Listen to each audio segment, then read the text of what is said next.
Um, okay, go down the list. 9 Morris Avenue. Oh, You'll be joining by Zoom. by iPhone.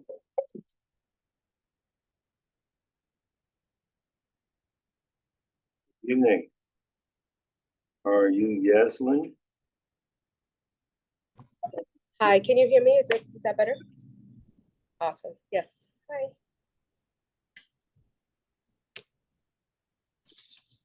So,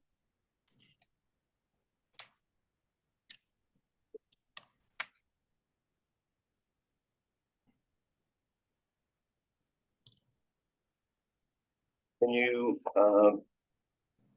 tell us what what the application is, and sort of take us through the materials that you submitted? Oh, absolutely. So a couple of months ago, I was in front of this board before to approve the fence that's around the pool. And so that was approved. And so we now have the required safety fence that's around the pool, which is basically an iron fence. Now what I'd like to do, because there's, lots of open access to the yard and the pool itself, I would like to put a fence around the sides of the house. And then not exactly around the back, but a little bit sort of into the yard to contain the area around the pool, basically. And so I'm seeking approval on the type of material and I guess the placement of the pool. So in the material that you have are a couple of options for material and types of pools, or sorry, fences that we could do. Okay, can we just first start with the site plan so that we understand the extent of the new fence? Sure. So in the application should be the survey. Okay. And so you'll see I highlighted for you the area where the fence would be on the sides, and then, on the back side of the pool. Or actually, if it could be easier, I'm happy to also share my screen to show what I'm talking about, if that could potentially be easier as well.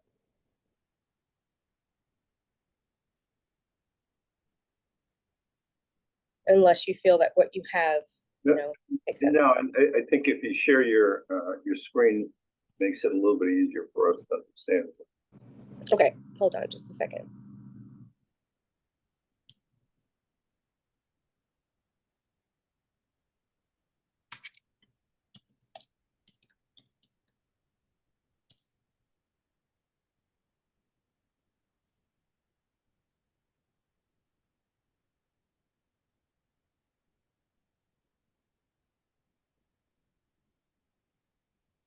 Okay, so let me see how I do that. Share.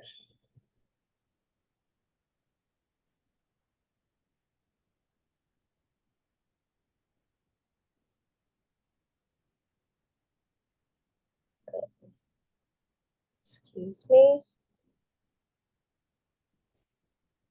Let's go share my screen. Start broadcast.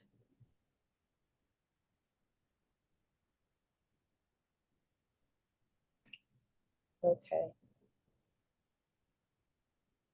Hopefully you're able to see my screen now. Can you? Okay, fantastic. So Can you just sort of outline, with your mouse, the extent of the fence that you're proposing? yeah, so unfortunately I don't have a mouse. I'm doing this from my iPad, so I don't have a pointer available. But what I can do is just try to be as detailed as possible with what I can zoom in. So this shaded area here that you see is the footprint of the house. Where it says 3-story frame dwelling, this right here. So that's the shaded area, that's the house itself. What I would like to do where you have the yellow outline is put a fence there on one side of the house, in the back of the house. Going around this blue square here is the space area of the pool. I would like to enclose that where you have the yellow outline around, you know, the side of the house, and then back around to this right area here on the side of the house. I have some photos, some live photos of the house itself. So this is the front. Can we just finish with the site plan, please? It's a little bit different from what I see here. Because on the document that we have, it looks like the yellow marker goes along the property line on the north side, south side, and on the west side, it's a little bit shy of High Street. And then it comes through, I guess the shaded, like you said, this is the house, right? Right, the shaded area here. So it kind of goes through there, but that's different from what I see on the screen. It could just be because of the size of the print and my trying to use a marker to do it. It will not exactly be on the property line. It's actually going to be a little bit further in. And that's why I actually took pictures of the property so that you could see what I'm talking about.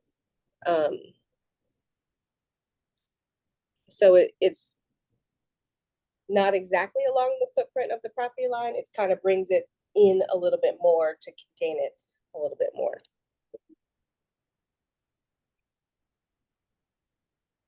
Because on the survey here, the property line is actually these black lines here on the outside.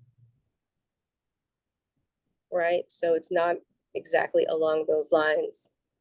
Yeah, on the two sides, I see it's, let's say, It's over 10 feet in, yeah. 10 feet or? More than 10, it's more than 10 feet in, yeah.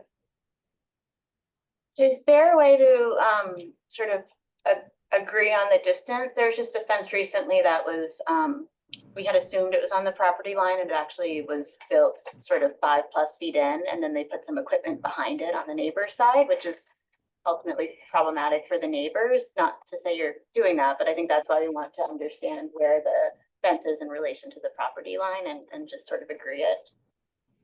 Okay, so when you say equipment for the neighbor, which neighbor are you talking about? It was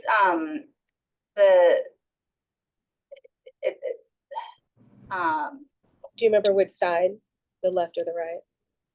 It's not specific to your property at all. Yeah, Oh, so it's okay. just, yeah, no, it's just an example of why we would need to know the exact location of the fence in relation to the property line, how far in that it is.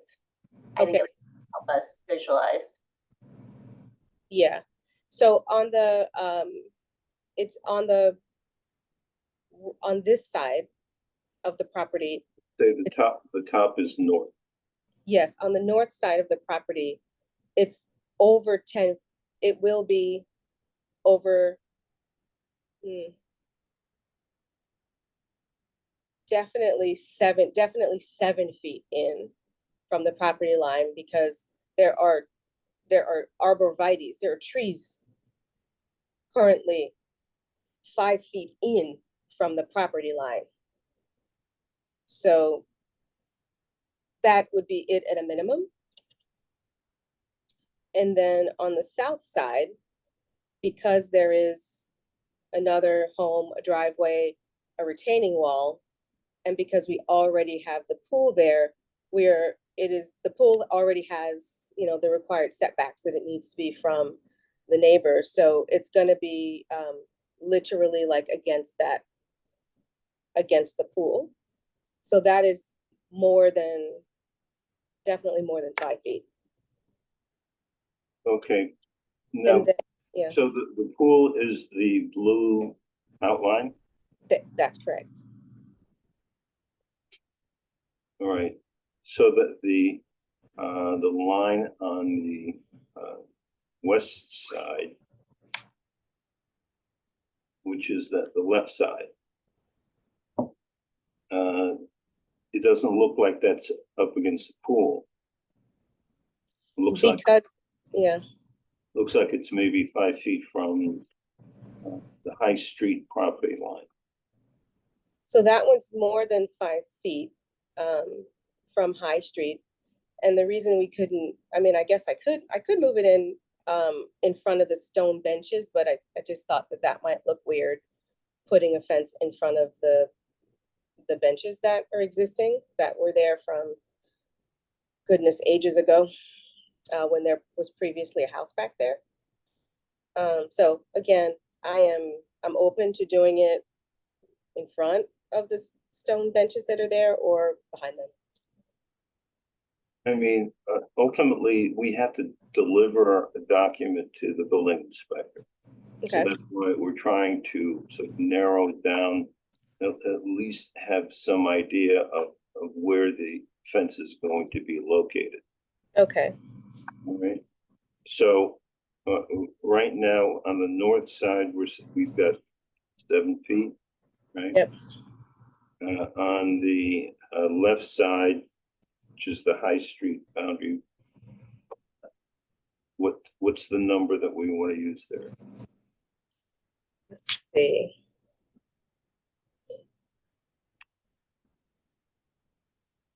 That's more like 10 feet or more, 10 feet. minimum 10 feet. Okay. So 7 on the north, 10 feet on the west side. Now, how about on the south side, which is the bottom? Yeah, I would say that's a minimum of 5. And these are minimum numbers. So more than likely would be more. So we'll say 5 for, okay, so.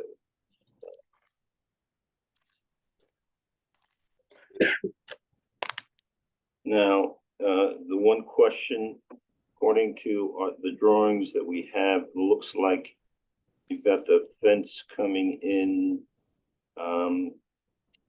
at the notch. But on the drawing, you got it on to the west of that bay window. At the house where it terminates at the house. Yeah. And- So, Oh, yeah, you're absolutely right. It's gonna be, I can't okay, put well, it it's, there. yeah, It be there is a before- landmark that they can use, so it's to the Yeah. left of that bay window, right? It's gonna be to the right of that bay window. The right, or we're looking at it on the plan, it's gonna be to the left. Okay. Okay, let me write that down, yeah.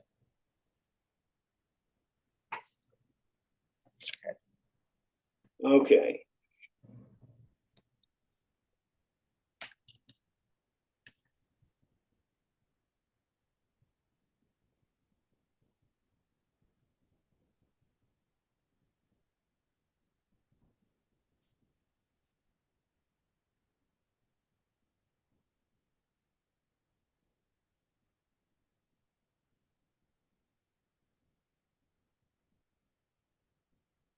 Upper one was 10 feet. I think it was, this one is 10 feet, Oh, that one's 10 this feet. one's 5 feet, The bottom one's 5 feet.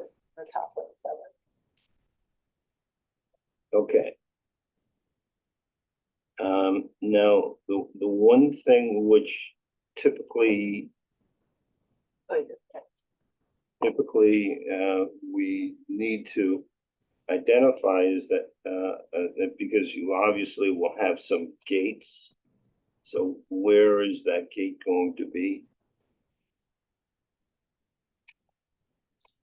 The gates on the east side of the property? On the east side. So in other words, on the Here. Morris Avenue side. Yeah. And Is it on the lower, on the southern side or the northern side? There will be no gates on the northern or the southern side. There will only be gates on the east and the west side. Okay, Can you point out where those are and yeah. how many? Yeah, 3 gates. There is a gate here, here on this east side here on either side of the house. This east, Okay, can you point it with your,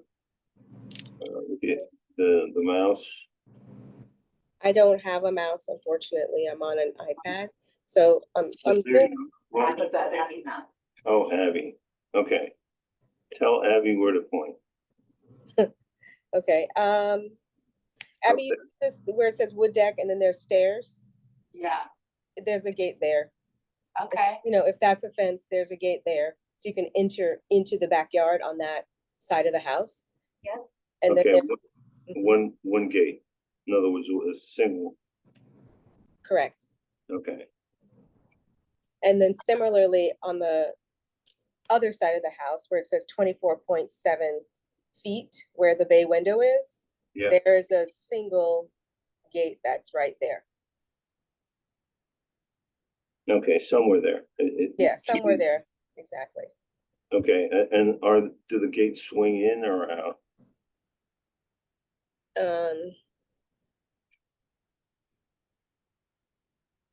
They can, I'm not sure, it's not built yet. I All would right, I'll imagine show, it would swing out. Yeah, I'll show them swinging in both directions. okay, okay, I can do that. You can sort of make the call. Okay. Or approve. Okay, so that's Swinging two. both directions. Yeah, Okay, and you said that there were 3. so there's gonna be another gate here. To access from the back, and where it says, Abby, where it says dirt parking, there will be a gate there to enter into, from the backyard. How big will that one be? That- Is that for like truck access or? Yes, it would be big for truck access because I can't have trucks on my driveway in the front. So if I needed to do like have heavy machinery or whatever, that is where they would be. So 10 feet, I think, and it would be a double gate.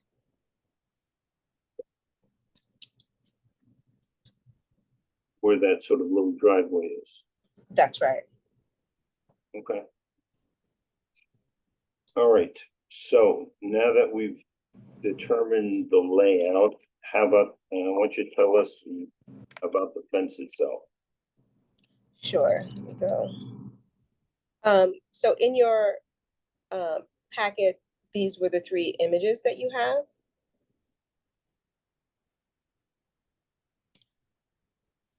The one that I have on this page that's highlighted in yellow is similar to the style that I would like to do. I also have pictures of the neighbors' fences in the neighborhood, if you were interested in seeing sort of what's around me.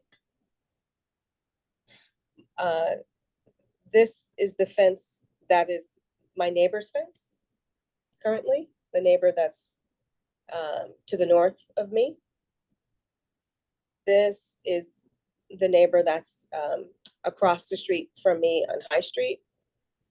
And then this fence is the neighbor that's across the street from me on the east side. And so they have combination of, you know, solid panel, board on board, PVC and wood. Those are side yard fences. Side yard fences, that's right. This one here, oops, that is my neighbor directly across the street to the north of me. This is in the front, this that you're looking at is in the front of their home. And then it goes on the side and all around their property in the back, similar to what I would like to do. But we don't have any of those, do we? you just have the proposed. You had a picture of your front facade. Does that include a part of the neighbor's property as well? Does it span the whole property? Let's see. Yeah, so see how you can see it there? You can see his fence there. That terminates, it sort of switches back like you're proposing as well and hits the side of their house? Or does it go? How far does his fence go, you mean? Mhm. His fence goes until, you see where it says stone garage there? His fence goes from this stone garage that's on the side of my house all the way to the front here. Actually, it Oh, says it's it on right the there, line. stockade fence, yeah. That's where his fence goes. And his fence continues on the other side of his house, but I don't have a picture of that. And then around to his garage.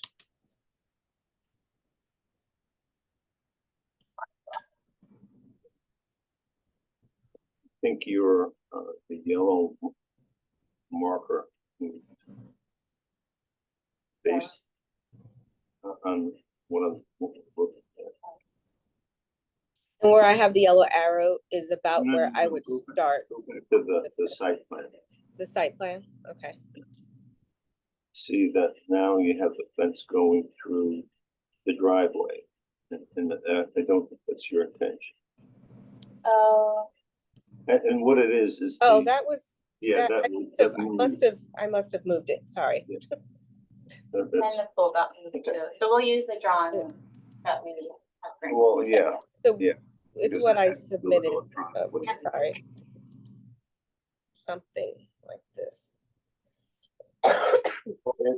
Is it that or what you had there before, which is Move on the pool left to- side? Oh darn.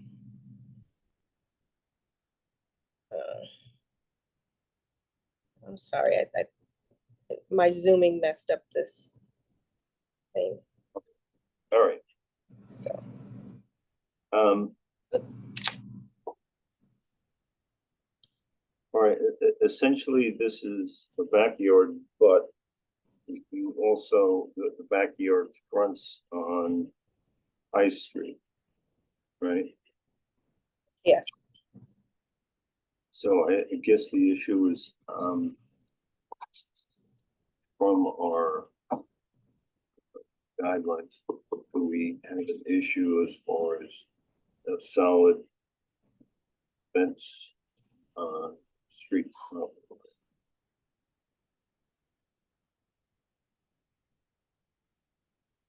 Well, it depends on the height. It shouldn't be solid or high, right? If it's on the property line. Well, what is the proposed height of the fence that you're? 6 feet. And this, and I'm not proposing to put it on the property line in the back. 6 feet for the solid part or 6 feet the entire height of the fence? 6 feet the entire height of the rectangle.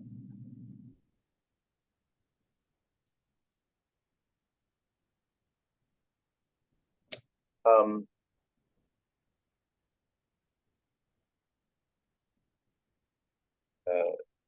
Has the planning board reviewed any of this? No,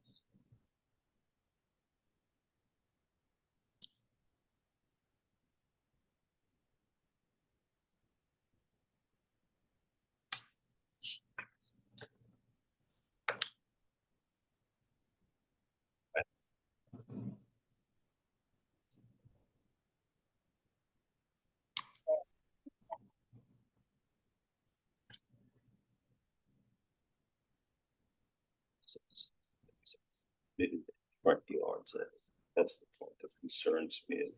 It is.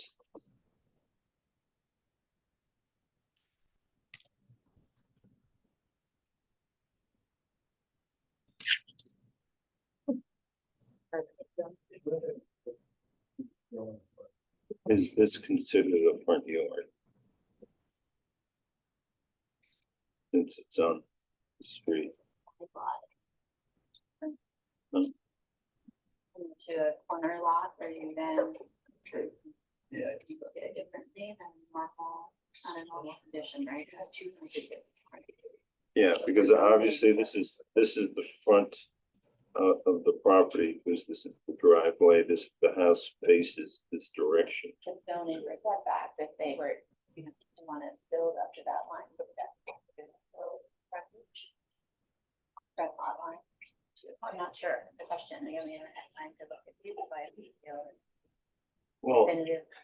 but that's not necessarily our purview, but the thing is that, because also, if this is deemed a lot line,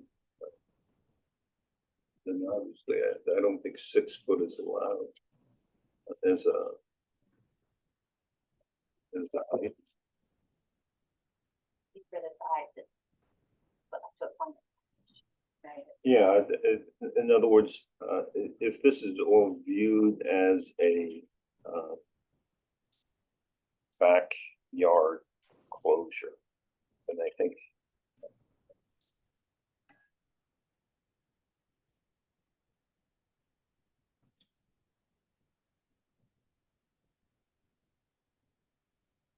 Your property has 2 street frontages, so we're just trying to remind Okay. ourselves of what the implications are. Okay,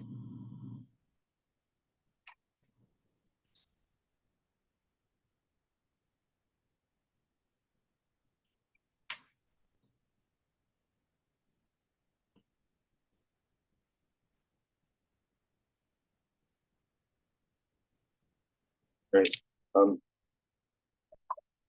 So from the materials that you propose, you have a wood or PVC color on the front, which is a solid stockade fence with pickets up on top.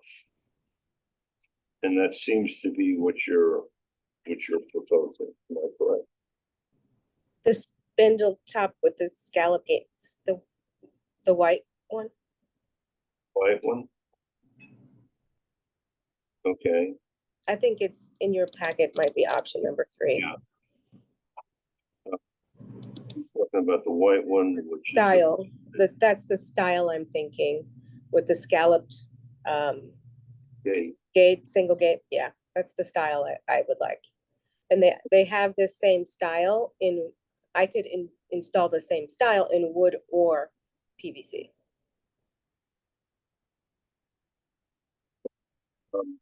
I think, am I not correct, that basically we're looking for a wood fence? Yeah, PVC.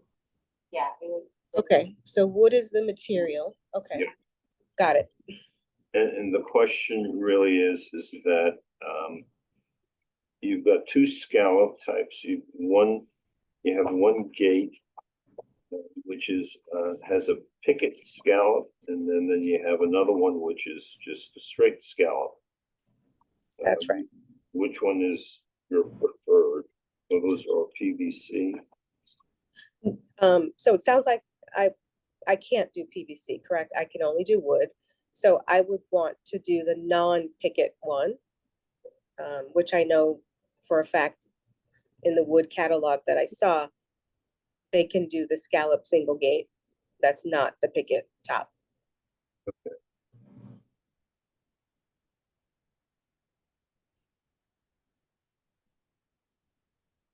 And I guess, can you see,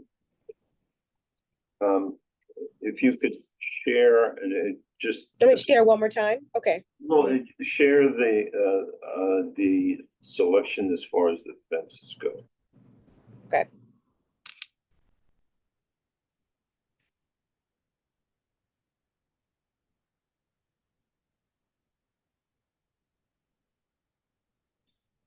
Okay, I think it's doing it. That would be this one, the one that's highlighted in yellow. The 6-foot spandrel top with Scallop single gate. single gate. Yeah.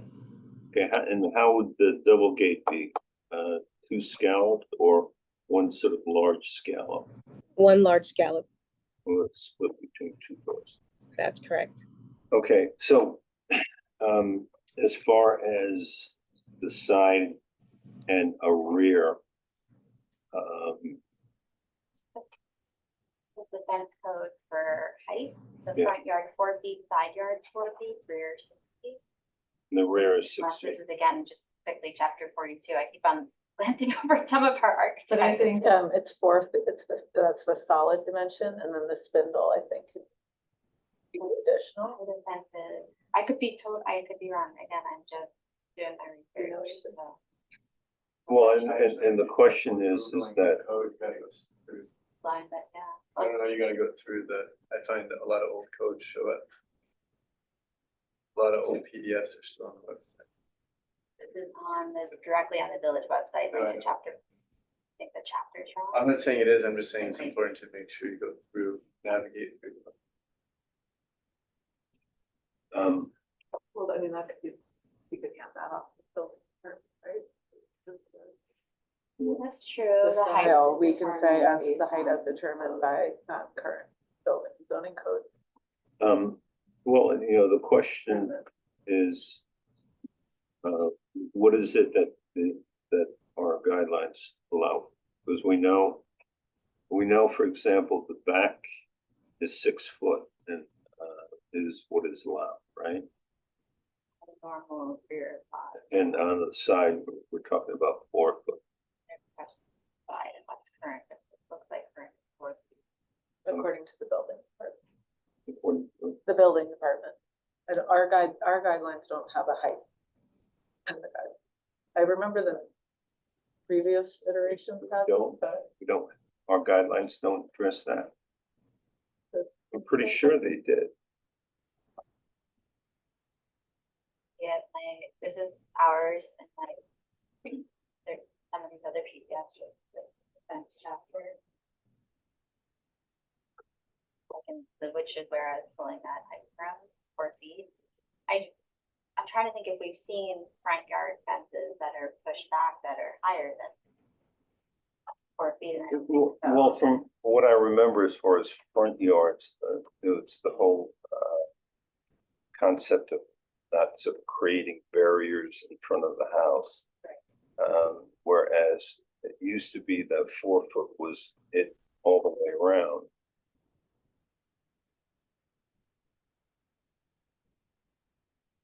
Yeah, and this gate is actually nowhere near the front of the house or the street.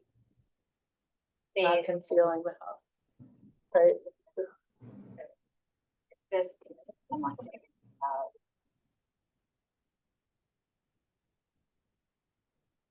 Well, except I wouldn't say that's an issue because that's not in front of the front facade.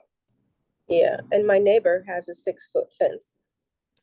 Exactly where I want to put mine. Actually, his is, if you see, I'm putting mine much further back than where his is. His is actually in the front of his house and it's 6 feet. I think that the issue is the sides and the back. And the question is back another front yard because it faces the street, or is it deemed to be a back? But you said your neighbor has that side 6 foot? Yeah, he has a 6-foot side fence, that's correct.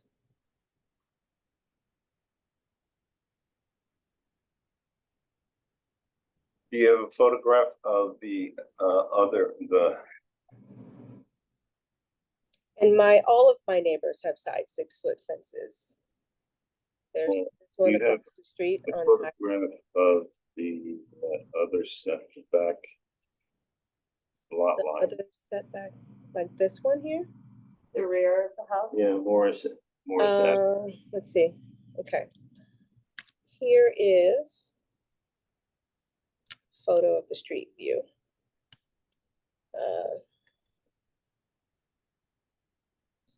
You can see Yeah, I the can see pool, you see the the pool, white yeah, the white structure is the back of your house, right? yeah, the white structural, yeah.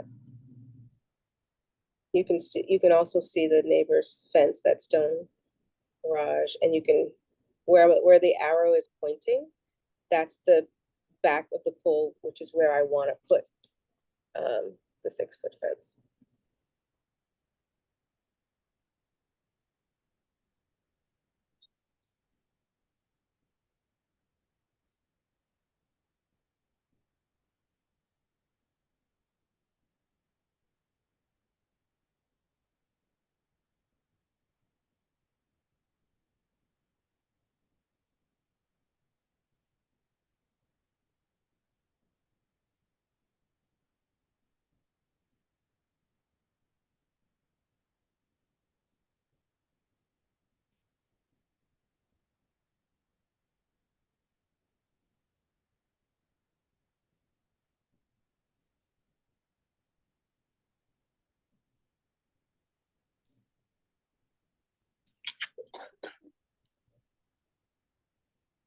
So.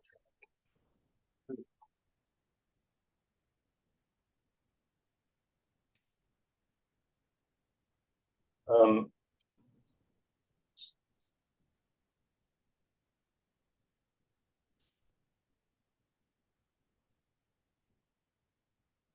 What, uh, do you want us to consider a 4-foot fence? Well, that would be on the front. Right? Do we, is a 6-foot fence allowable on the side or? That one thing I just saw, no, but to her point, there's lots of others that appear to be 6 feet, so we shouldn't be wrong on that. And then it's like a contextual exemption. If others were done prior to. Well, the other question is, this is about the palisade. This is I would say a palisade fence because it is solid. Right. And, have we allowed that on the sides? That we have. I was just showing you guys that had something about the Palisades, right?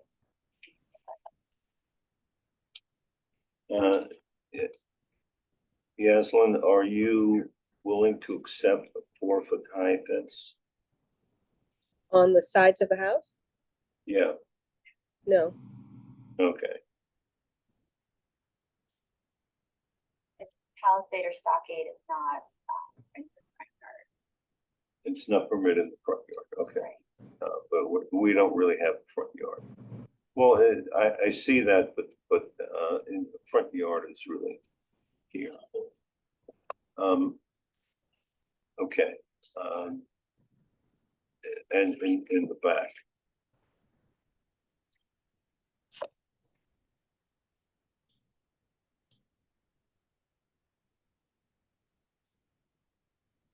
Reading, not really useful right now, just trying to see. Cell phone or an actual dog? Okay, Yaslin, if you want us to, we can vote on a 6-foot fence, but the issue is that there are only 3 of us here. All 3 have to agree in order to approve an application because that's the minimum vote required. And I am not inclined to approve it. So, you know, if I guess the question I would have is whether or not, what is the determination of the village concerning what is the front yard and what is the backyard? And what we need to do is we need to find out exactly what,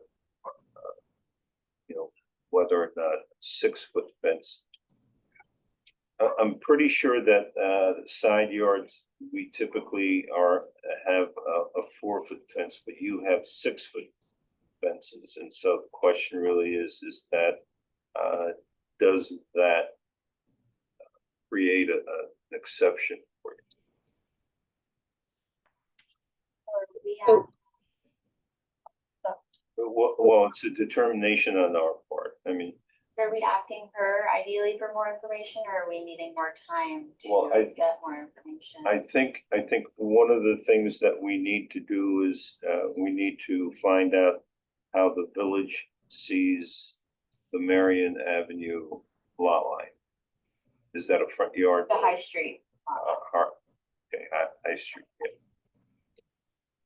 Is that a front lot line, or is it all considered to be all back? So that will help us figure out the height and also the style, if it's closed or if there's spacing between the wood. Yeah, when we were going over all of this, processing these, the code requirements, the backyard was deemed to be pretty much, Not visible. yeah, and it was mostly just to separate two properties from each other. That's not the case here. So, Our guidelines do say, see the village zoning code for limits on, for height limits on front, side, and rear yard fences, and it should be noted that corner lots possess 2 frontages. So, I'm assuming that it's both, yeah. That's what ours say, but we have to look up the zoning. right. So the thing is that what I would like to do is postpone this until next month. Is that going to be acceptable to you? Oh my God. And only because what we're going to have to do is make a determination as to whether or not 6-foot fences are acceptable in what is your backyard, but may not be a backyard as according to the village. Is it helpful to clarify from the audience code? Because the code reads that 42H, I don't know if I'm on. Sure, please, yeah. 42H.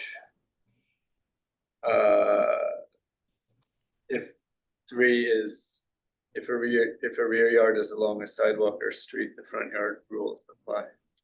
Okay, that's what Lauren Does it was say saying. the height or what's Yeah, allowed? So 4. what is the height for?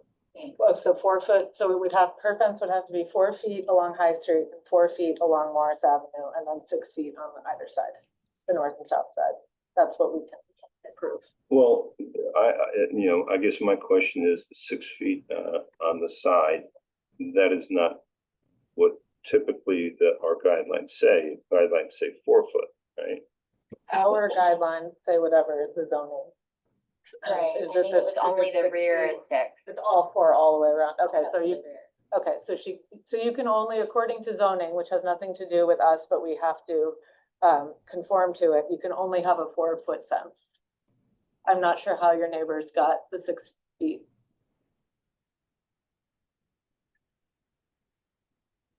And that's an issue. I mean, if there is something which would create an exception, and that we are not aware of right now,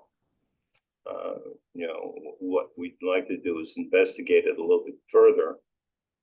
But if you would like us to take a vote, I will go ahead and take a vote on a 6-foot fence. We can't vote. The It rules- doesn't sound like there's enough information to take a vote. Would it be possible for us to do some kind of a workshop in a week or two? Instead of, waiting an entire month, because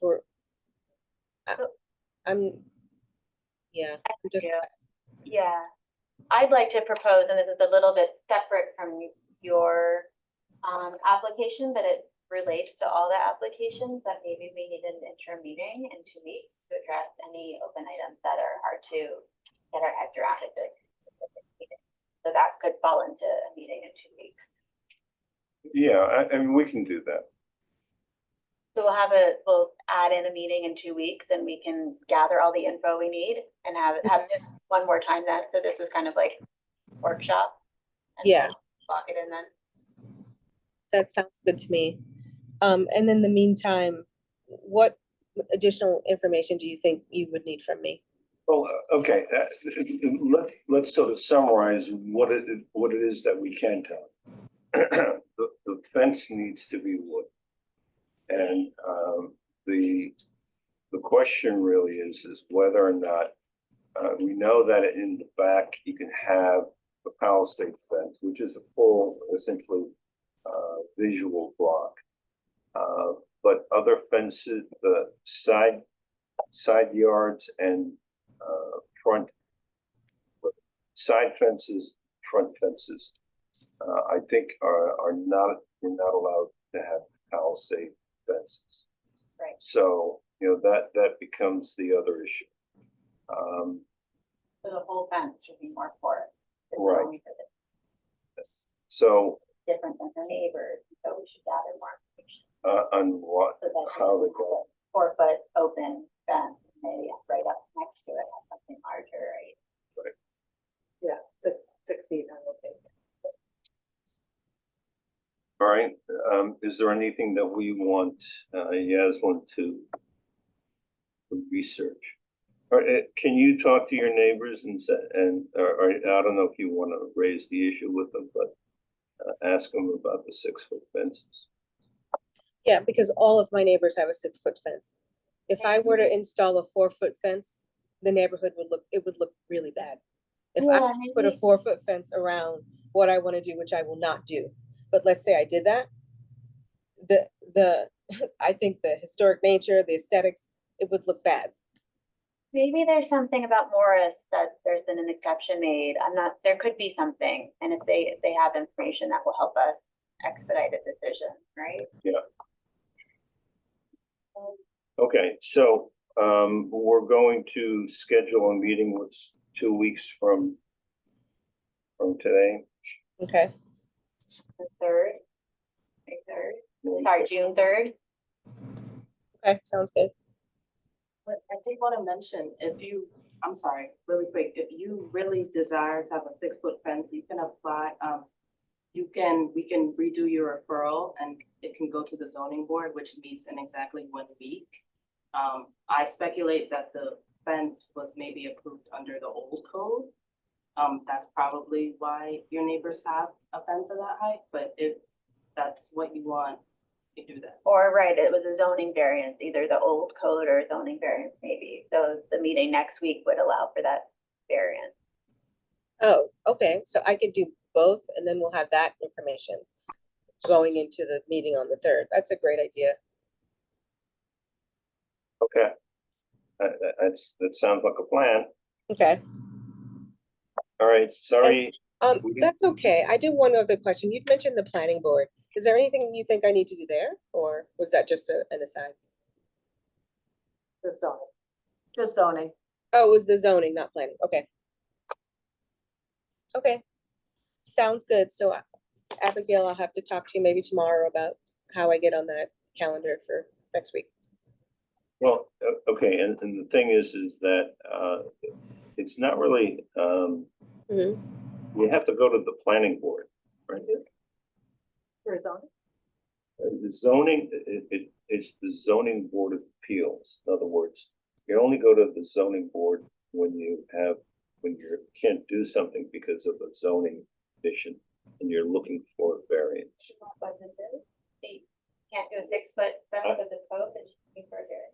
Well, but we don't know that, and we're trying to make a determination whether or not the.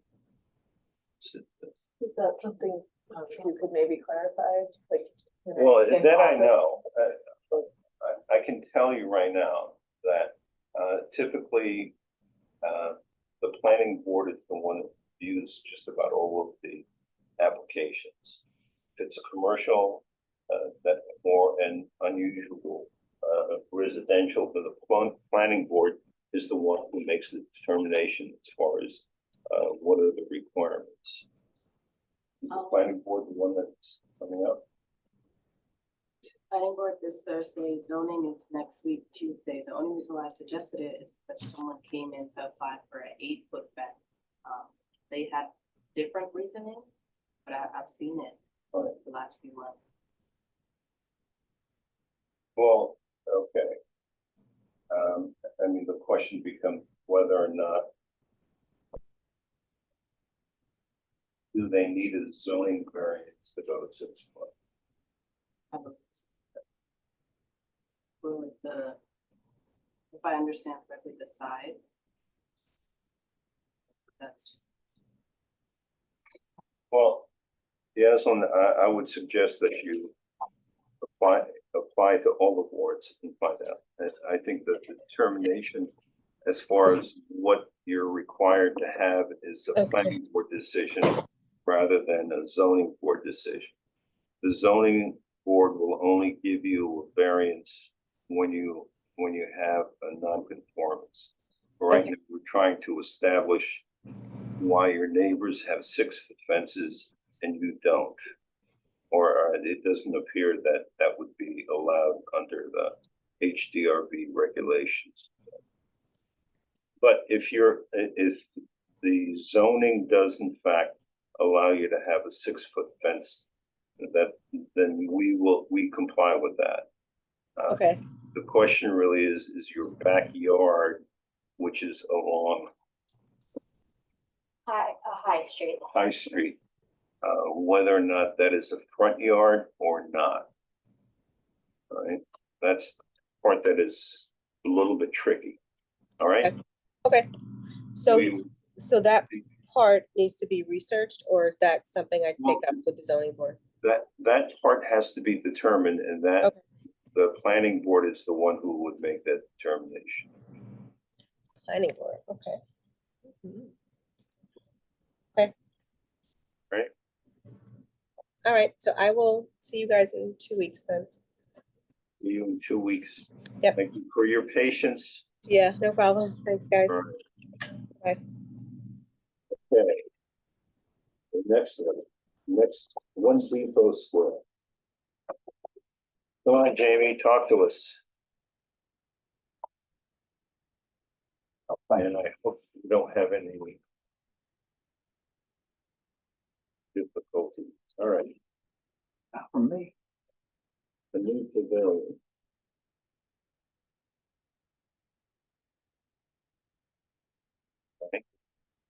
Good evening, I'm Jamie Copeland, architect of Health and Design. Our client, the owners of the Depot Restaurant, would like to build a dining pavilion, and we need a certificate of approval for this. How about lot coverage? Lot coverage. Now, has it come to the other, board, or are we the first? They told us to come here first. Okay. It was Greg. Then, all right. Greg told us to come. Well, the issue is which board to go to first. Because I guess my question would be lot coverage. And so the question then becomes, we can go through our part of it and we can review it. But if the planning board does not allow the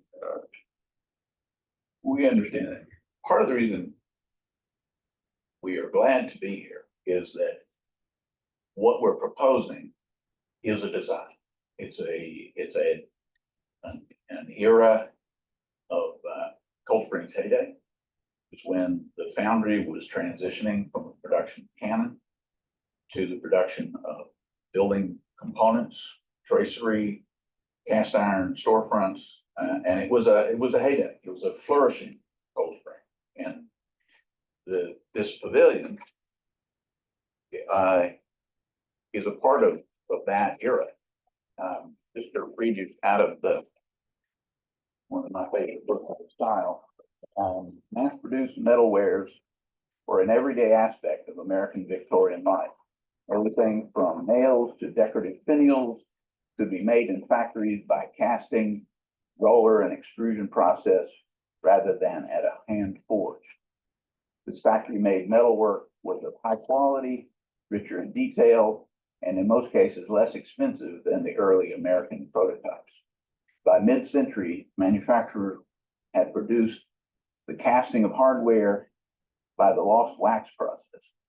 This was a boon to builders, and it was meant to create pieces of door furniture, hardware that previously had to be handmade and could now be cast with decorative designs.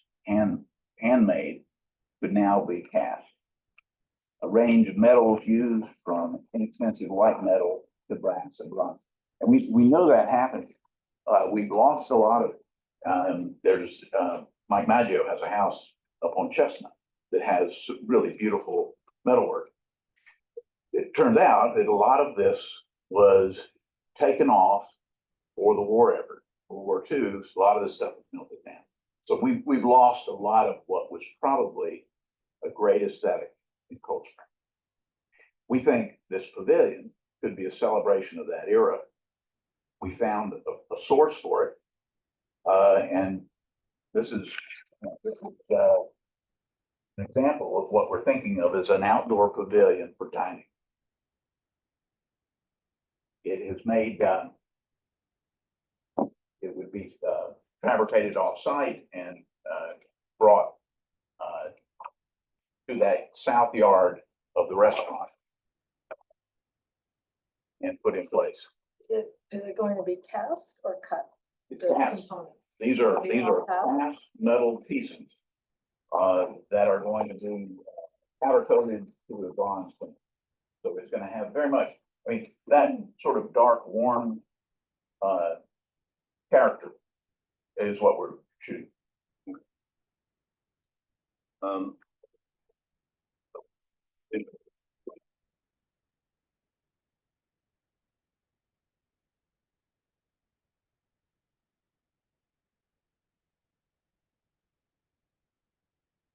This has open seating for diners.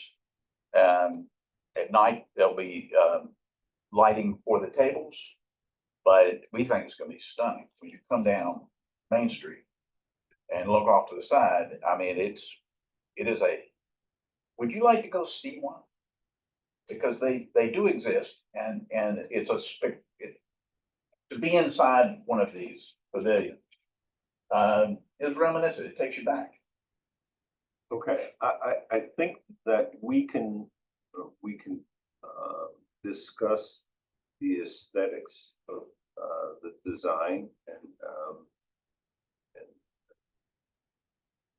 give you input on that. I think that, to me, the biggest question more than anything else is really lot coverage. And that's kind of all we can ask for you. Well, I'll tell you why, because basically the village, and I don't think it's significantly changed. When they adopted zoning, they adopted modern zoning, which was incompatible with the way that the village, Main Street of the village was set up. And so typically it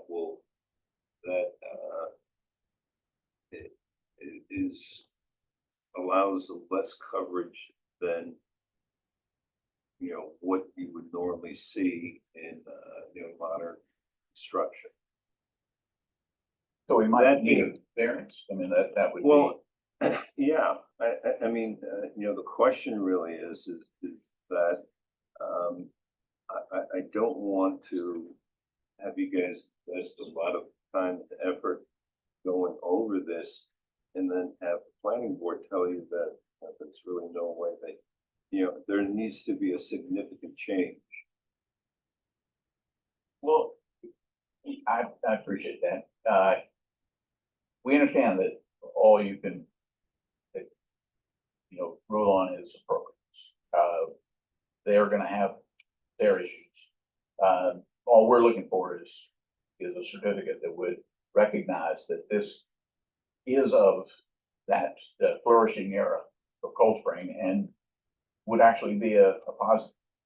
Right. I mean, we've gotten we've had plenty of instances where there's the issue about multiple boards and, who goes first and so on. And, I remember we had one instance where a guy came up with a very nice design.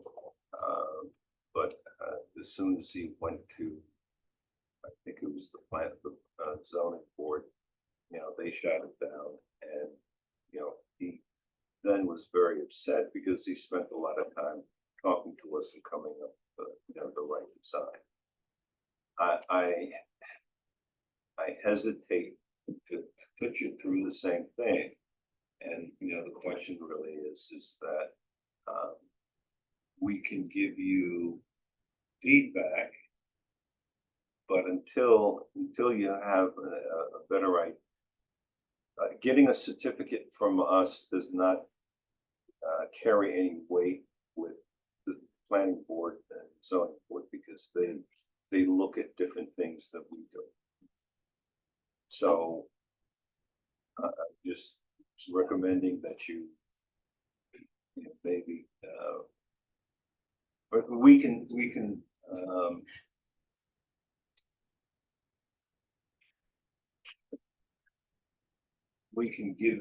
do a concurrent review and provide input on it, but I really think that it really should go to the other boards first.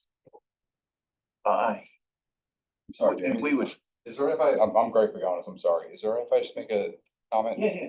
I'm not, I apologize, something that I was thinking about hasn't been discussed.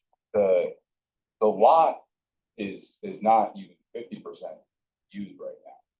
So, because I own from the MTA property to the other side of Depot Square. Right. That entire area. What is, can you look up the zoning? Al, they submitted a conforming street. Do you mind pulling it up really quickly, Kate? I get to your email. When they did the referral, they assessed the zoning stuff. They were only referred to HDRD, but they did submit a sheet if you want to see the numbers, just to make sure. That, I mean, the hardscape too, right? Is the building, have a foundation and will it have HVAC and electric? Yep. That's a cool building. And we understand that, those are not your purview. And that it might take more of you and it might not be successful. I just, I'm kind of excited about this, so I would love to know what you think of it.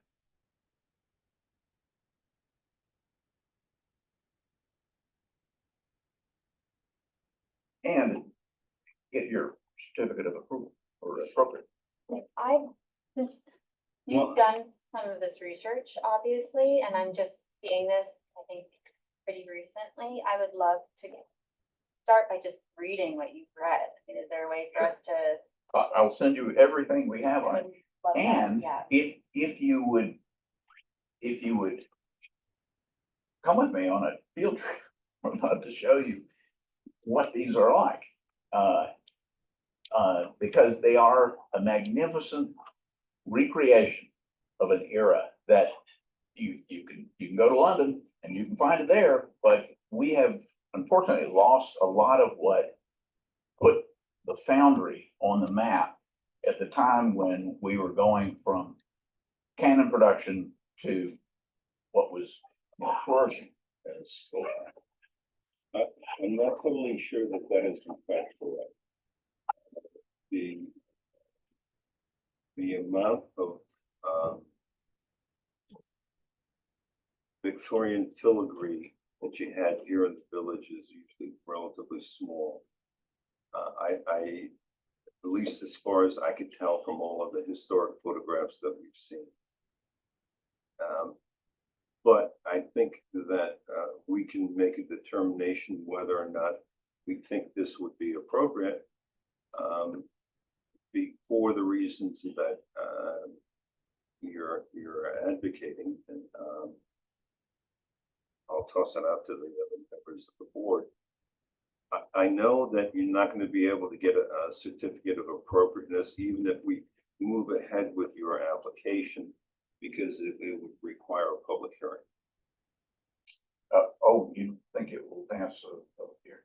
We couldn't do it Definitely will. If, It definitely will require a public hearing. yes, and you think that's unlikely that it will pass a public hearing? No, usually public hearings, typically, from what we've seen, a lot of people don't attend public hearings. And so if you've gotten to the point where it's ready for a public hearing, usually it'll pass. But there have been the rare exceptions where somebody comes up with something that we hadn't considered. But it's more time consuming. In other words, for a public hearing, it needs to be advertised. You need to send notices to the neighbors and so on. And that all takes time. So it's not like you're going to be able to get everything today. Well, that's appropriate. I mean, we're not working for some, for a rash decision. We're just hoping you agree that this could be really stunning. Well, I've talked a lot. Lauren, you want your thoughts? I mean, I think the design taken in and of itself is a pretty well proportioned, well designed structure. I think I like that you're connecting it to work that was done at the foundry. I guess it's a question of context on that lot. Like why would such a structure be placed next to the train station, the old train station? And also, I mean, there are buildings with filigree on them. There are a few commercial buildings on the strip. But it is this Main Street is it's a factory town. It wasn't huge buildings like Hudson, for example, or some other place that was a lot wealthier. So if you want to talk more about the context of a particular lot, I'd be interested to do that. There were a number of things built here that were done by wealthy patrons. The clubhouse at the Highlands Country Club was totally a personal affection of Cornelius Osborne. There have been things on private property that are in this. One is up at the old lead estate. But see, I think that sort of goes back to what we were talking about before, is that the village itself was considered a factory town. And as a result, there were probably a lot of things, and I know, for example, there are a lot of storefronts that were shipped down to New York.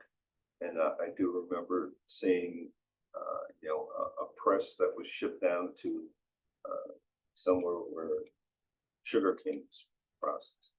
Exactly. Oh, yeah. But there was all of that stuff was sent out. It wasn't really, you didn't see a lot of it in the village. As a matter of fact, one of the things that typically we wind up having to do, and this has to do with a lot of Victorian buildings, is to scale down the complexity of the design. So, I mean, that would be one thing which I would have a concern about. I mean, if this were on private property, on a residential property, I probably would have less of a concern about it. But because it's on the commercial strip, the fact that at the old train station, where it would never have been, that's just something that I'm thinking about. Okay. I guess context is, I always love seeing the depot building. It feels really special. I know it's not ornate, the Garrison building, but I wonder if this somehow diminishes that building, calls too much attention to itself. But I'm totally open to, I just haven't had the time, totally open to reading what you have and trying to get my head around it and seeing if this could work or some modification of this, if, you know, zoning and planning, et cetera, also. That's an interesting idea. Is it too ornate? Is that the concern? It's a concern for me. And as a, for, you know, a working town, they have 5,000 employees at that foundry at one time. You think, I mean, could we come up with something that is also cast? That is an open pavilion that has some of these elements, but not, you know, Many, and not, yeah, maybe this is overdone. Is that the concern? Could we bring you back an alternative? I would prefer that. But the open pavilion that is of cast metal, is that something that I'm looking for the connection for the foundry because we've lost so much of that. You know, I know that you've seen photographs, but that there was make mention of this in this book about what the war effort did for cast iron. You know, people would take their fences down. Right.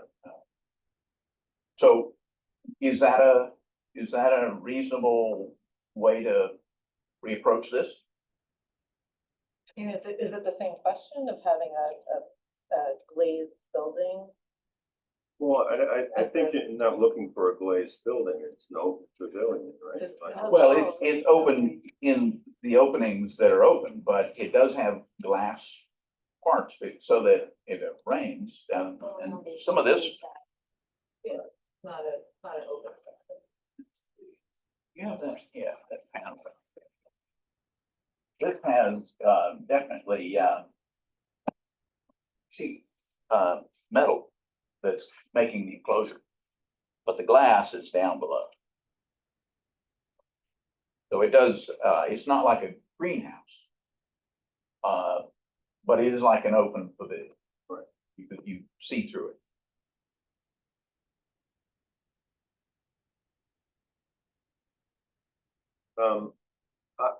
I have no problem with the concept that complies with zoning. What we were talking about in reducing the ornamentation, that would be my preference. But I have no objection to building in that location because in my, I guess, so the patio seating stays there. No, wait a minute, isn't there a gazebo there? It's gone. I mean, it's going. It's going. Right, so that's part of the, But that area, we don't even show it anymore. This is the pavilion. It's off of the visitors booth, and it's across the south yard of the main restaurant. So it Some elevations too, like that showed the fence and maybe the Yeah, it stone was a good- wall.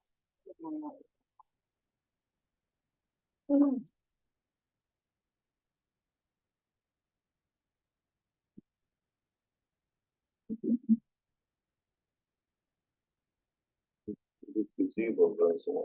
has a fence in the back. Yeah, there's another one that showed the depot and stone wall.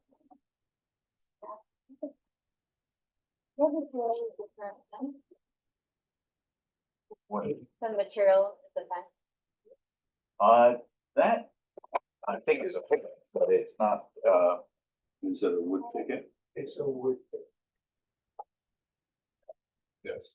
All right, and I would assume that this pole also is going, That's the flagpole. but. The flagpole would have to go. That's the gazebo. Huh?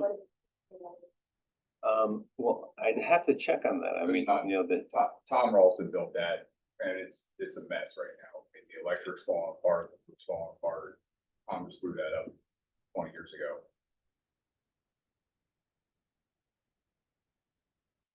actually, yeah, it's not a bandstand. That's it's bandstand, because he used to have a band in there playing.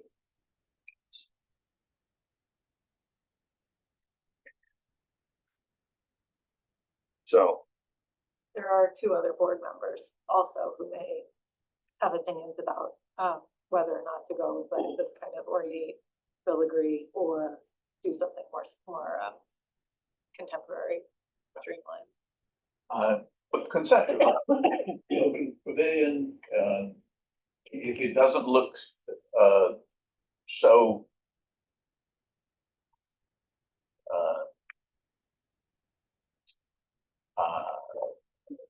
flourished, expensive, I don't know that I'm opposed to that, honestly. okay.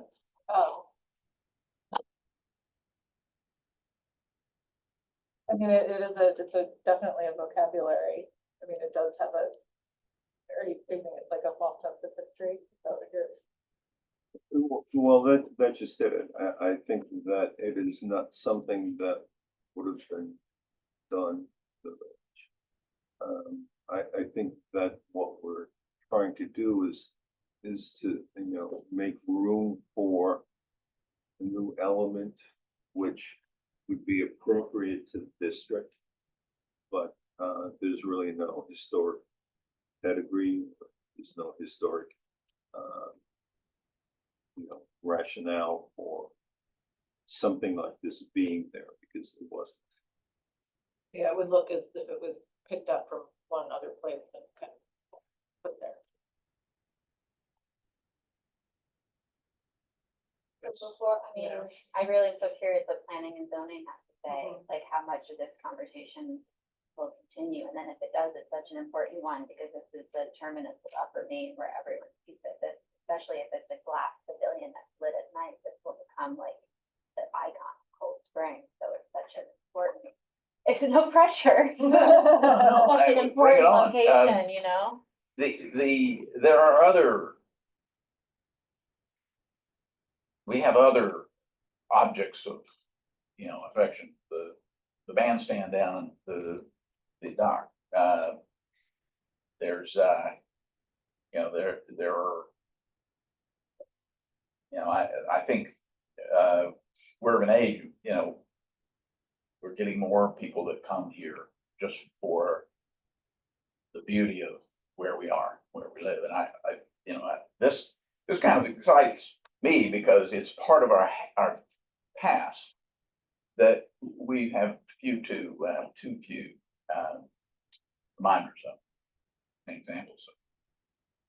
But I understand the flourish may make it look like it belongs in London. If we simplified it, could that get it more in, and if we simplified it, I'm sorry, you're, Lauren.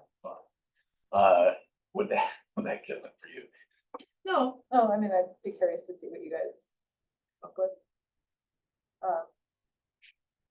Well, this is not a no. No, I mean, you know, I think that you can be comfortable with the fact that we are willing to entertain it. But there are a lot of questions that need to be addressed. The other thing is that I'm looking at the elevation. There are a lot of key elements along that street which are not shown. For example, there's a little, you know, there's a outdoor bar, which is at the northern end. Yeah, And typically, that dining area would all be under umbrellas. So I'll tell you, I can believe that this is what Ralston built. But there is something that sticks in the back of my mind as far as that pole. And I do remember, this thing, flagpole. Because you have to remember that this was originally where the train stopped. So that's, we're dealing with elements of that, but So before you take anything down, maybe we should just be sure. yeah, we want to find out a little bit more information about the history behind some of this stuff. You have questions. Should we get your questions now so that we can? Yeah, I think that.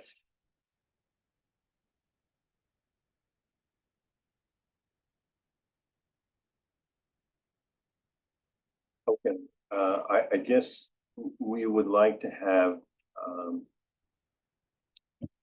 the full elevations shown.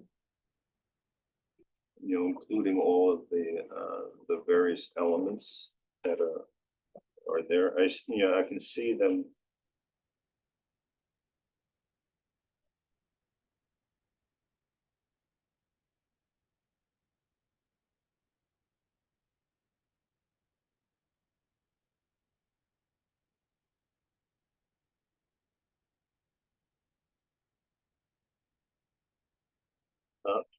Well, I think is something that you need to work out, to see if in fact, the lot coverage complies with the current zoning. Because, We'll do that. Is permeability an issue for you? you're talking about the ground, in other words. Right. I'm just warning, I want to make sure that we get you the answers that make sense for what we've asked you is for this appropriateness. Certainly we'll get you materials for the structure. Lighting, is that a concern? Well, yeah, I think that we'd like to see what the intent is as far as lighting goes. There's some lighting guidelines in our material.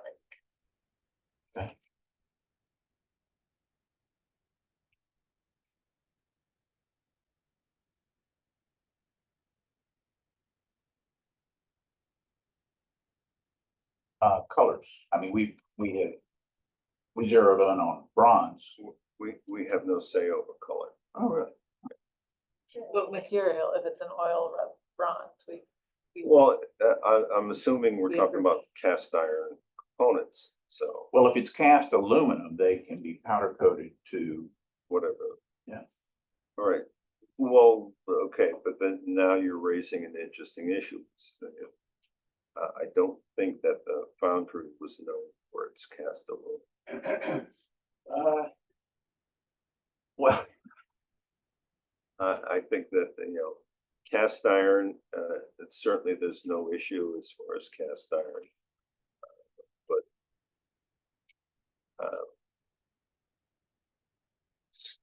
It's steel, it's steel. cast on it. Okay, well, there, Okay, so it's going to be steel, not cast iron. Well, there's a difference between the two. And- I mean, everything Cast- that, Cast iron is steel. yeah. Well, steel has a higher, oxygen content, than cast iron. But all of the description that you read, that had to do with cast iron, which is, we can call it a casting, but is that a, well, is that a deal breaker? Is a must have? well, Because it's gonna look every bit as cast metal. The kind of detail that they were able to do flourishing of the foundry, was what they had attracted people to having cast iron, storefronts, railings, fences. Can I say just one thing? The, on the original, train station itself, the very, very ornate, castings that hold up the roof are almost identical in style that is on the screen. Okay, And the you're whole- talking about the components under the eaves. Right. That the whole building is surrounded by. Right.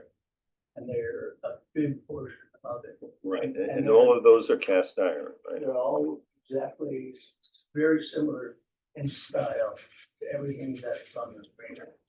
And see, the design should take clues or direction from whatever the station has. Would that give if we can duplicate some of it? Yeah. Is that, or as near as that- we can find? Yeah, that would help.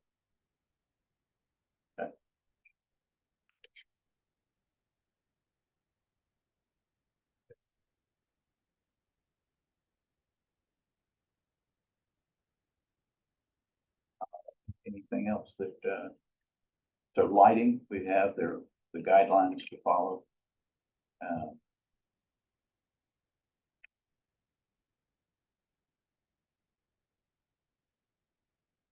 And see, you have this field stone wall, which is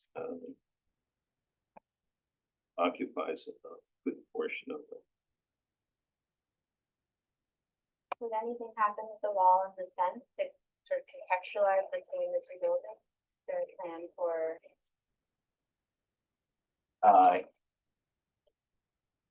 And what would be your preference? I mean, this is starting a new look at that whole south yard. If there is and most of what's there is not historic.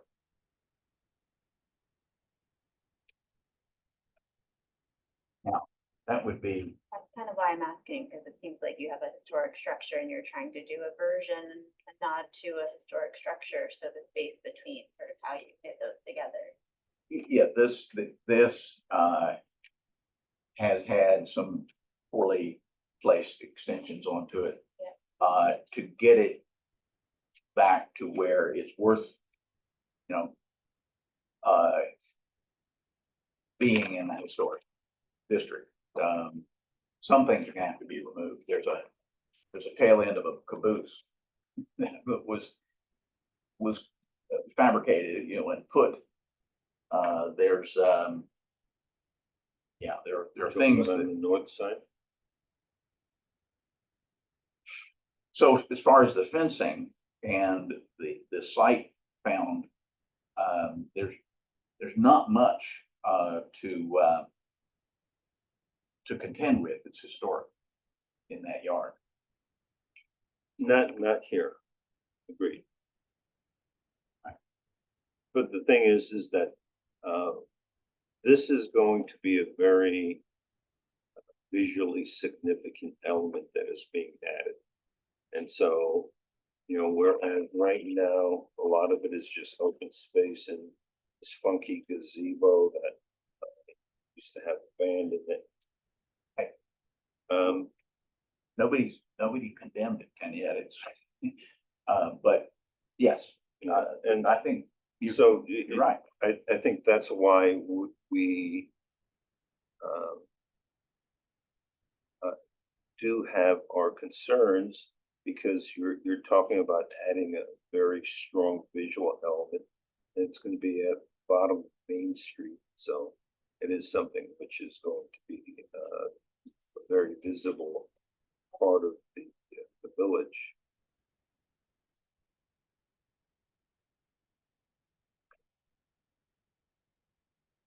I'm an architect. Yeah, that's all we know how to do, is to make things visually, you know, I just think for, you know, for the presence down there, it could be really beautiful.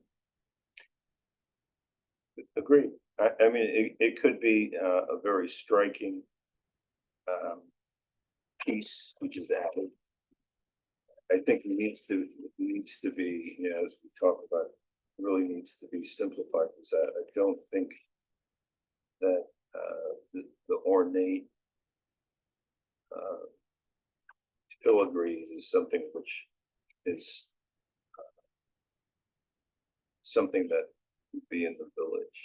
In context considered, I think, since it is, right, if we're considering sort of the level of ornateness, it's sitting next to a wood thicket fence. So likely as an architect, you would design the fence and the Yeah, building at the same time. that's So all. what is that stitching together and what would you Yeah. adjust to make it all read Yeah, as it might be one a whole? cast iron fence. It might be a fence that is a, you know, meshes with not only the depot, but with the pavilion. Or it And- ties them together. It would be interesting to see more examples within the district of ironwork. There's a lot of iron fences, things like that, that you could look at and form the design from. Do that. Really appreciate your time and, we'll get on these. Okay. And, we'll get back to you. Right. We have something scheduled for, I think this is, in 2 weeks. Do you want to be on the agenda then? 2 weeks? That would be great. As a work. Yeah. But that's contingent on zoning and planning saying no problem, right? If we don't wanna waste your Well- time. we don't wanna sit here and design. something. Well, I guess that's a question. They could fit us in a workshop in 2 weeks. Workshop, but just for it's not. Both of them. Also, our time is their time. The workshop and something. Well, Or it needs to get modified to your point, not doesn't pass, but if they're requesting changes. Right. Then we're sort of. yeah, I mean, ultimately, exactly the direction it takes depends on the actions of various of village boards itself. Could we pursue this simultaneously? Is that what you're Concurrently. suggesting? Concurrently. Yes. We're just worried about, if you go to zoning and they say you can only have a structure that's half that size and the dimensions are completely different, it would be a waste of your time to come to us talking about details and proportions, right? Well, the thing is that as a policy, we will do what the applicant is looking to do. And that's just, you know, because we've been down this road in a lot of other instances. And ultimately, as long as you're aware of the fact that, you know, their decisions may have an impact on what you're designing, and ultimately, it may wind up being very counterproductive on your part. That's your call, not ours. I'm pleased that this was not a no. Well, So, I will talk with our team and it is possible to go concurrently. yes. Uh, And the thing that you have to remember is that we look at different things than the planning board would. as long as they don't come back and say, well, you gotta put all that filigree back in. Well, yeah, I mean, that's not something which they have under their purview. Well, I'll remind them of that too. And I'll have no problem stating. Okay, good. Well, thank you for your time. Okay, well, good luck. I mean, it's quite a- Anything else?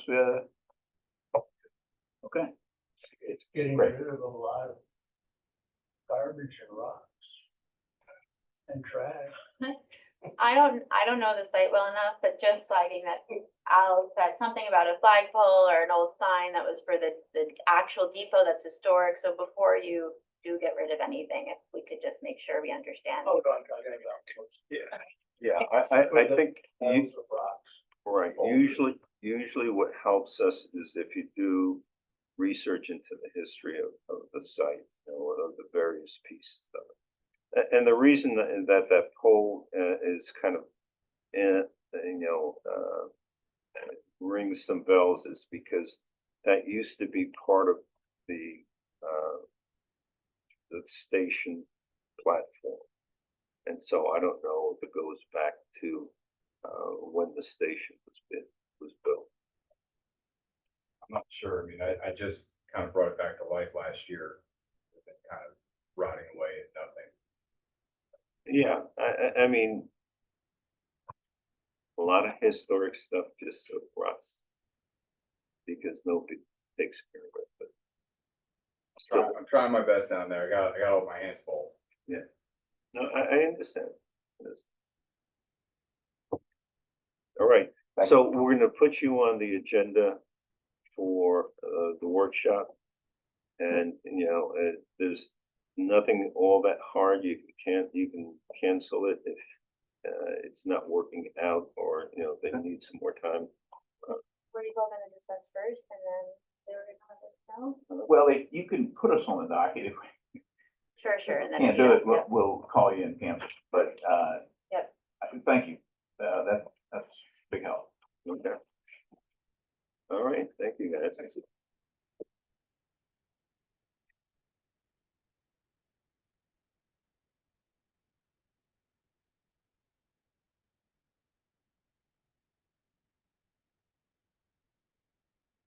Oh. 5 Bear Street.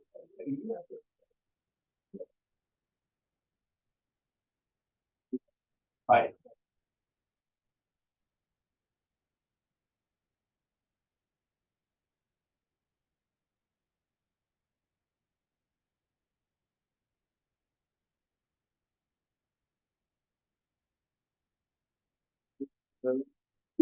I submitted paper drawings and but then there was some updated drawings. 4:30, 25, 1:09 PM.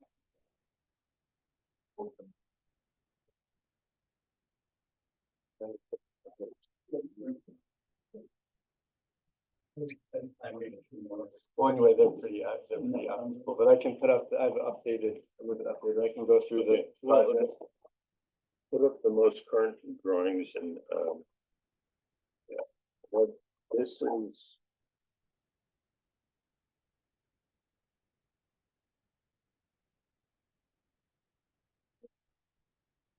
The door. Change the door. No, the door, so I'm not sure if you're familiar with the property 25 Fair Street. It's a long. Let me get my pointer. Anyway, it's a long driveway off of Fair Street, and then a house built in 1952. Seems to have been added to at some point, but there's no record of that. It's all, there's an existing carport within the setback, but there's absolutely no work going on in that location. So let's see. I can go, so basically there's existing windows, and we are basically proposing replacing I'll get to the elevations. So for the most part, well, first of all, I should clarify that the northeast elevation is really obscure from the street. In the winter, you can kind of glimpse it. The southwest elevation on the bottom is excuse me, is visible from the waterfront. But these are the elevations on the left are existing. And so you can see it's sort of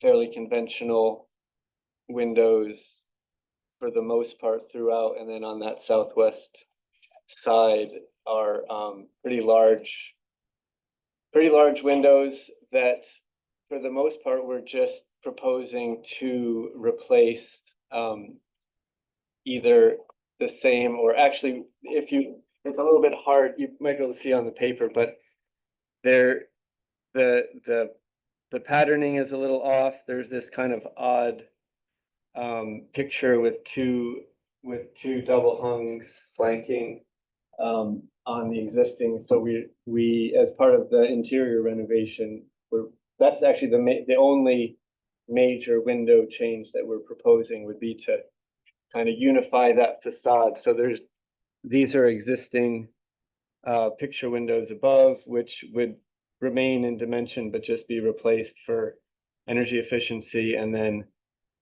on that facade, replacing this, I think is the only kind of out of place patterning. We would unify that patterning top to bottom.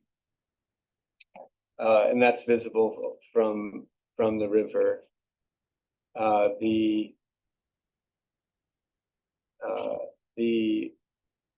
And similarly, this is on sheet, I think your numbers are the same, sheet 202. The bottom is existing, and for the most part, just replacing in kind.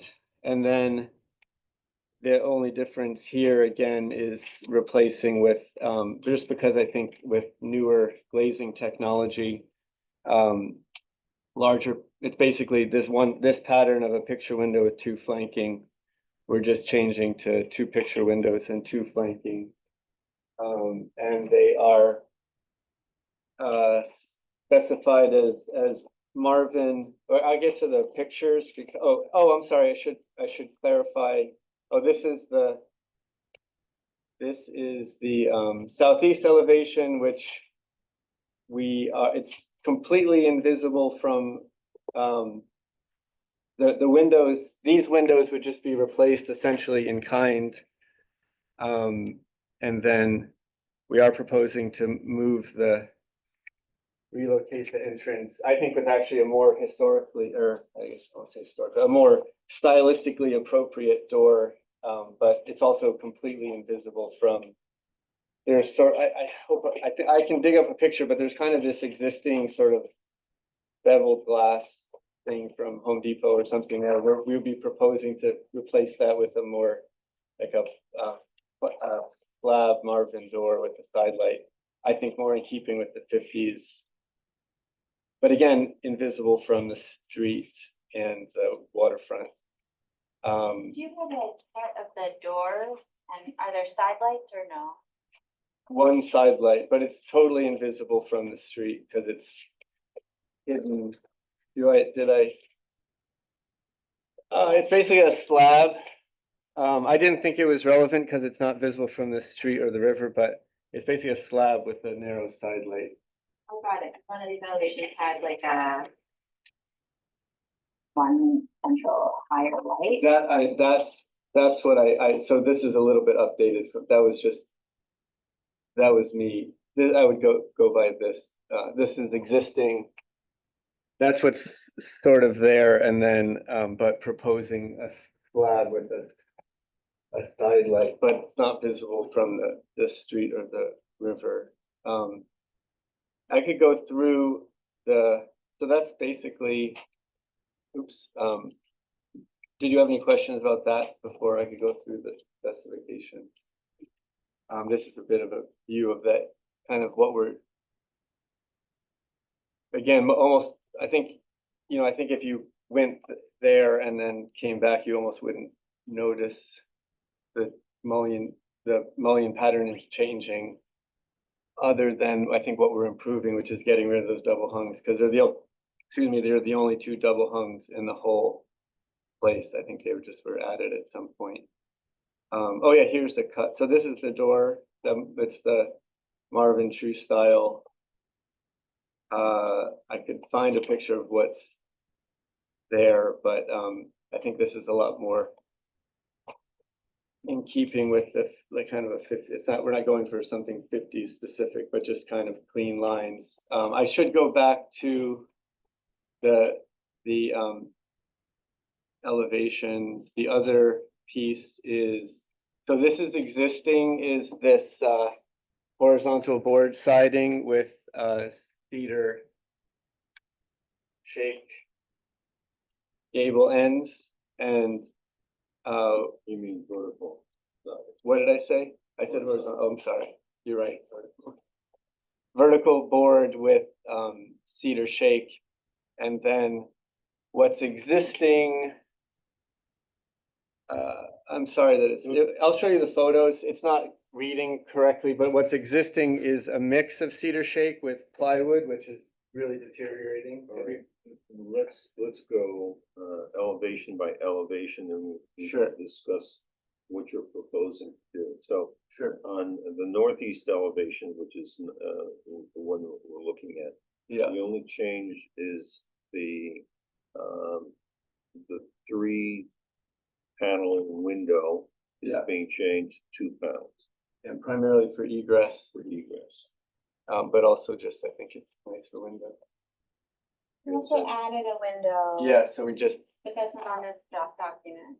right. So just mirrored that, which I also think it's, I mean, to the extent, it's a fairly simple facade, but kind of livens it up a bit, but it's just the same window, but just added for, because there'd be a bathroom in that location. But same, other than that, same operation, same locate, same operation, same location. In other words, it matches, 51 feet there. Yeah, Okay, so now let's go to the southwest elevation. And, that one is the big change that, well, let's go back to the latest drawings and just, so to see. yeah, no, I just wanted to pull up, because the one thing that I guess, I apologize, I didn't spend time drawing on the existing is this, the existing has this plywood siding that's really deteriorated, I don't think, because this is, it gets pretty, you can be in the village and feel like it's fairly calm day, but you come to this location and it's, you really get the feeling, we really are marine. I was at 5A Marine, 5 Marine, but you really get the feeling here. And so I just thought I'd show you that, because the proposal on that, it's kind of reading odd, because the new is reading dimmer, but we'd be proposing to go to all, in the process of replacing those deteriorated plywood panels, to just go to a cedar, full cedar side to match the, kind of to match throughout. You can see from the, Okay, well, I'm just looking at the drawings that we have and what you were showing. yeah, There are some differences. So, so the existing, the difference is we're losing a door on the riverside there. It's pushed back, it's on the porch. Yeah. so that's on the porch, and yeah, again, it's like a, I don't know, a Home Depot slider, and we're replacing it with a window that we would be matching the others. Well, okay, but that's not shown on. In other words, this is a slider. Yeah. And it's going. It's pretty hidden. I think it's practically invisible. I didn't focus in that location. But yeah, we would be, because that's in a bedroom, and well, I'm sorry, it's like kind of being used as a family room now, but being converted to a bedroom. But I would think that I might have photos, but that slider is you know, it might even be just like a vinyl slider that someone threw in there at some point. Right, so the big change really is on the east side on the first floor on level 1. I would say the big change is this.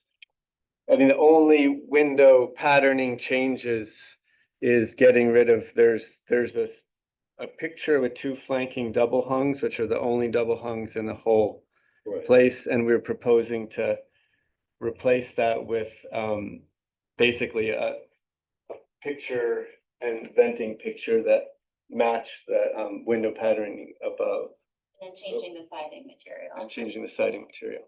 Okay, now, I guess my question is that the new windows appear to be shorter or there's more of a space below?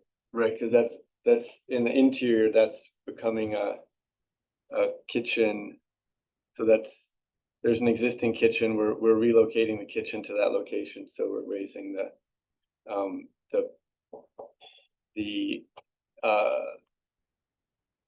sill height.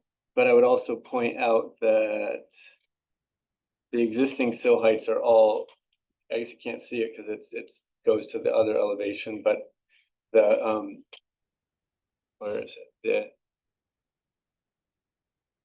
The existing sill heights here, these are real low to the point where you're looking at, like, they're covered by the interior furniture covers them. So we're unifying. So if you take a line, I guess you'd have to have like a oblique isometric elevation, but this line, this sill line is then gonna match. How do I get back? That the sill line of those picture windows will match the sill line of this picture window, and then these come higher. So it's sort of 6 of one, half dozen of the other in terms of that change. Okay, are you saying that the northwest elevation sill line is going to match the new windows that you have here? Correct. It will be a single line. It will be a single line from here to that corner, and then wrapping around. Oops, sorry, wrapping around to here. So just a single roof. When we started this process, I was thinking it was just replacing like for like windows, maybe adding the east facade. And so I didn't provide a disclaimer about my familiarity with this building. And I feel like it's a great moment as we look at more of the nuance of it. I sometimes freelance as a draftsperson for other architects, and so I've fully measured and drawn elevations of this building in depth. I don't know if I need to accuse myself, but I know it quite intimately. And I'm like, where's that? There's something I took forever to draw. I mean, when you're saying like for like, it mostly is. It mostly is, but there are some like raising the sill at the kitchen and changing the facade material, and I just don't want to. I want to be appropriate and have this review be a normal review for you. I guess the question is that did you have any input as far as design? No. Okay, so all it is you just served as a drafting. Right. I just know the building much more than it's common. As if I And that helps us. Right. Whatever you all think.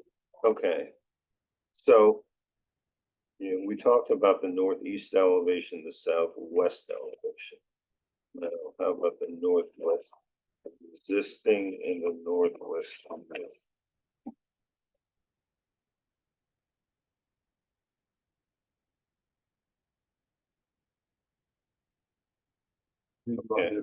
So I guess to your point, it's all like for like, other than these existing there's existing pictures with flanking casements. Okay. And then this but that one- is pretty much the pattern of the existing. Correct. And then the proposed is just two larger pictures with flanking casements. So there are outrigger columns, right, that are kind of articulating the structure at that location. Well, it's odd, there's one and the other one's just floating, but yeah, so that would remain. Does it match does it get cut when the window is increased in dimension?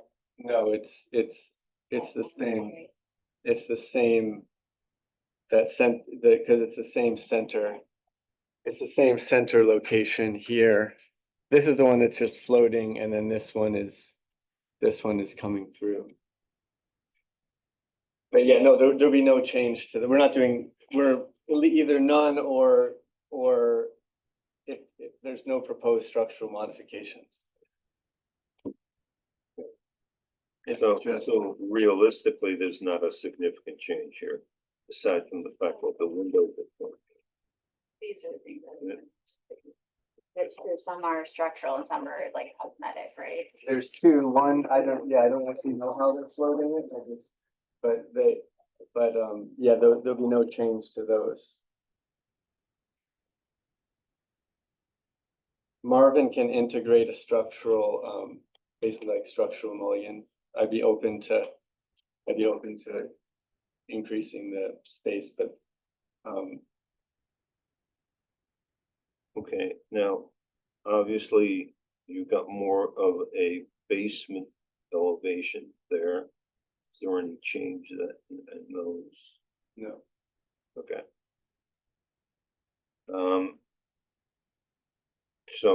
So then let's go to the last elevation that we have to deal with. Is southeast elevation.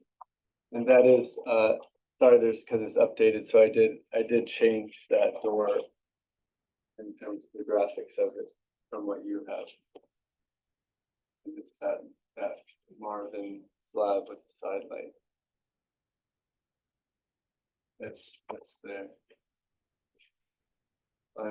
Okay, now I don't understand that because I see a door where there's a new door where there used to be. We're sort of, I think it's easier to see in plan. You can see if you look at the plan, the existing, there's the kitchen and then the entry. We're basically,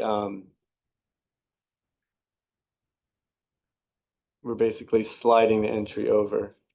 There'll be a punched like alcove entry. Yeah, it's almost like, I mean, actually, I think I literally slid it over. So it's like sliding it over. It's still hidden from view. And I don't know, I actually didn't think that was gonna be relevant due to its invisibility, but I did include the cut sheet, but if I had a photo of what's there is, like, I don't know, I think you guys would get nightmares about it. Right. So I guess my question is that this door moves from here to here. Other way around. Here and there, moving Right, that way. right, from here to there. And this goes away. What goes The away? old kitchen. The old kitchen window is, yeah, and that's a big vinyl slider. Again, I don't know where. I think that must have been done at some other time that I don't have records of. But I was gonna try to find pictures of that. Okay. Any questions? Okay, yeah, any questions? Did you, I had the, maybe, I guess you have the cut sheets. This came, how do we get over there? Do I have a motion to consider this application? Motion to approve this. Do I have a second? Like I shouldn't be the one to second it because I do know it so well. But There's one up there. Are you allowed to? yes, you're allowed to. No, are you allowed to? Oh, am I allowed to? I've never, okay, I'll second the motion. And now the only thing is that Ethan, I'm gonna need the most current drawings because obviously there's a big difference between what we have here Yeah. and what you have. Does anybody have any objections to any of what he's proposing? And I'm curious about some of the siding changes, window height, and there's this like structural idea to the building. There's some shifting, but in general, I think it's not like he's trying to redo the whole thing, right? It's, Well, and the thing is that the structure's been modified so much that, you know, there's not too much historic integrity. yeah, it's articulated on the inside too. It's like these beams slide through the building, but again, I feel like I just should. How are we waiting? Yeah. Okay, so with that, Lauren, your vote? Aye.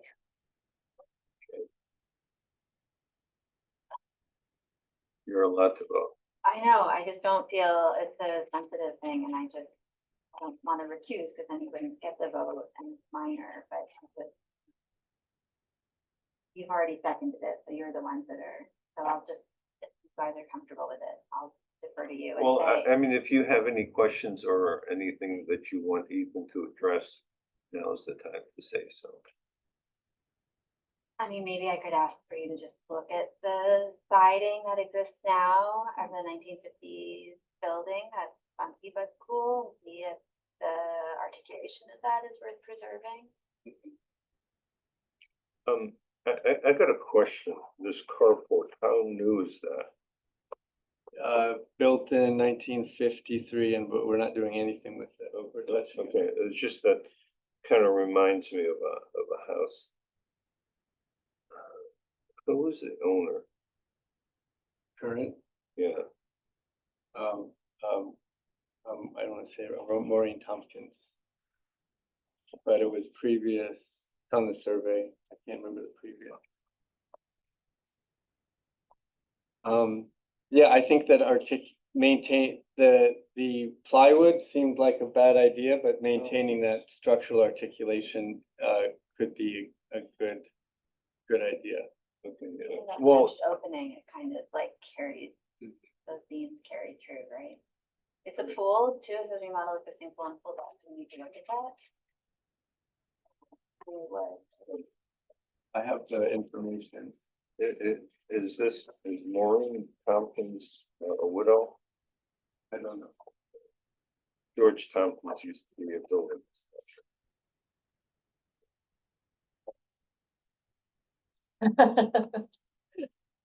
Okay, so yes, Separate from the pool, this isn't an approval on a pool and a new pool structure.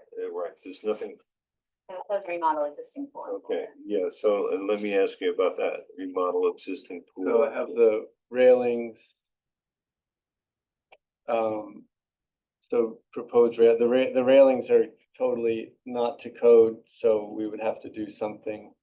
So the proposal would be a cable rail. This is that cedar siding specification, oops, and then the pool. So what we're going for, I think, and it's maybe a little bit to what you're saying with the 50s structure, is that there is that. We're not touching that stone chimney, though I wouldn't mind if it wasn't there, but there is that on the river facade is the stucco chimney. So the idea, there's an existing, sorry, I moved. There's an existing above ground pool that's in terrible shape, and the deck is just like everything which way. It's like part chain link. I'm sorry, the pool deck is part chain link, part wood. I think they extended it up a little bit just to maybe to comply with pool fence design. So we're just proposing to simplify that and rotate it, and it would be a simple concrete, partially above ground, partially below, and then Oops, sorry, I keep doing that. Okay, A part, where's the pool? Oh, these are pictures, but anyway, like a part, I had a sort of a sample idea. We don't do pool design, but this is, oh, there you can get an idea of what's there. Oops, I'm sorry, it just keeps flipping around. okay, You can get an idea what's there is like, is this, which is terrible. There's like kind of this, which we can't have because it's not to code. There's this kind of, that it's completely non-functional pool. So when you said it's not in Fencing. code, you were pointing at the fencing of the back deck. All of the deck, none of it is, yeah. I mean, So just some of terms of that space. fencing you're talking about is actually the house fencing. Yeah. So then the pool, sorry, I keep on getting, I'm trying to get back. okay. Oh, so the pool would thing be is something that like, Isn't there moving all over the place. fencing which is required at a pool? Yeah, But even there's a fence here, and I you're pointing that in the image Where? on the house. There's a big back deck, and that fence, you're saying, I'm the talking about, you're talking about the deck railing? deck, sorry. Yeah, because we have to remodel the deck, and so then we couldn't rebuild what was there because it's not to code. Well, what's that? This is sort of the proposed pool concept. So basically like a stuccoed pool that would match the, there's a stucco chimney. And there's also if I can get back to the plans, there's also there's all sorts of kind of homemade, I'll get to the picture. The picture is helpful. I was just gonna show you, there's also, yeah. I find that there is a lot of stuff that's missing and needs to be updated. Is the pool, remodeling the pool part of this application? So we write on the plan, so the pool designs by others, but that's part of the site plan. Okay, but it's also part of the application. Yeah, and it's on the plan. It's been on. So I think that we need more information. I think that it just seems like there's a lot of stuff that's missing. What's missing? Well, what is the work at the pool? That's what I was showing you, because we don't do the pool design, but we would be proposing essentially a partially above grade, partially below grade, concrete stucco, pool. Well, and where's the fence that goes around the pool? So I'll go to the site plan. If you go to the site plan, it's called out here. Pool, so it says pool fence including above grade pool structure and house door alarm in accordance with UL 2017. So there's these existing wood retaining walls, and the deck design is not changing at all. We just would be proposing to rebuild it in the exact location. We just can't rebuild that rail because it's not to current code. And then the pool, what we like to do is use that so that above grade portion acts as a part of the pool fence because it's 4 feet. And then we have a 4-foot fence running directly off the deck in line, continuing off and then meeting with, I think we can meet with that existing fence that you described. That's what's drawn here. But Ethan, everything that you're telling me is a verbal description and needs to be documented. It's on the plans. It's on sheet 002. I think that's why we're just missing things a little, like I didn't, and I've seen the house, like, looking at the elevation of the deck elevation, I was looking at the windows and thinking, oh, he's not changing much, but there's actually a deck there and a railing there, and I guess we weren't not included in the elevation. So it might be like a. I sent updated drawings to Abigail. That might be that's the confusion. Is there a drawing that shows the railing that's proposed? Yeah, I had sent updated drawings at the beginning of the week, but so sheet 201 shows, so this is the existing railing, which is just three boards, and just showing replacing that exactly in place with the cable rail. I think is complementary to the design. Well, how visible is that from a public way? It's the water. Just Just the from the water, so I have photos from the water, like the pictures I took. Yeah, you need to know. I have pictures, you can kind of see it like this from the river. So you can see, and so I think we'll be improving the facade, but it's fairly invisible.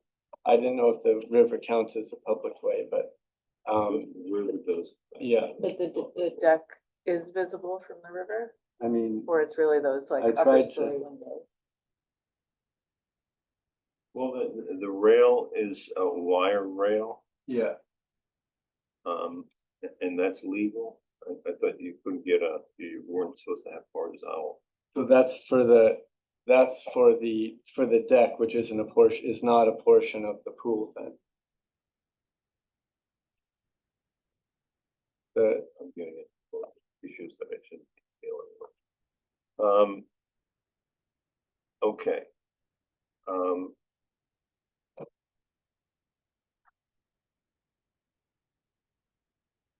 All right, anybody have any problems with the proposed changes as far as the pool? Sorry, just because we don't have these drawings, the deck, the railing, it's wire and wood post and a wood cap, wood I top didn't, rail. I had it specified as metal. Sorry, where it's the Atlantic. I'd be open to, as metal post with a wood top rail. I think it's cleaner. I think it has you know, from terms of longevity, it's a more appropriate post for this location. I think it's more likely to be almost kind of from any distance that you could be observing this almost disappearing. Is the deck wood? Right now? Yeah. Yeah. Is it gonna stay wood? Is that, I mean, yeah, or I assume so. We haven't even gotten into, I didn't know deck surface was something would be getting into, but I'd be open to suggestions. I mean, I think there's a lot of composite. I don't know, I get an email every day of various more long-term composite materials, but we can keep it wood. Well, I mean, you know, the question is that we need, if you want us to approve, we need to know what it is that you're proposing. Okay. I say we're proposing a wood deck. A wood deck. Okay. Yeah. All right, and you said that all of this stuff is now on the website? This is all, On the, yeah, all this updated presentation and It should be, if the link in your email still works, I know the website is down right now. But try your email address. all right, so including the remodeling of the pool, you still have, I mean, from the photo that you sent, it seems like the pool will also not be visible from the river, right? well, The side of it, because the landscape slopes down, do you So you see? see something I coming think out, but I've there never like already stood is at the something. river. I would- There's there's an existing pool. I wasn't able to see it. Maybe you can see little bits. I don't think you can see it. There's also a new hedgerow planted. So I actually don't think it's visible. I do think that also that what we're proposing, we're definitely trying to kind of consolidate into the 50s lines, more simple simple geometries, and so I think the pool would be, if, you know, I think that the chimney isn't like so much to speak of, but I think that's what but also it's oddly the most prominent thing. And so the idea was to kind of carry that language through, in wherever we're touching the landscape. I mean, the existing pool is not nice, so I imagine what you're doing will be nicer. But I do like it would, I'm assuming the site plan for that exists in the packet that's not printed. Because I don't think it's be fair to other applicants, it'd be fair to approve a pool that we haven't seen a drawing of. I'm sorry, how do I get, oh, All right, I guess my question to you, Ethan, is all of the drawings that you showed us on the screen, that is part of the package that you sent to Abby? yes. Okay, There's not a plan of the pool. I'm looking at that email now. Yeah, so it's just, it's Okay. located. That plan doesn't exist in this package as far as I can tell. Unless it's a different link. Referral application plan.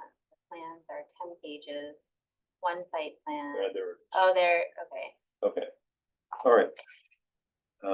So with that, Lauren.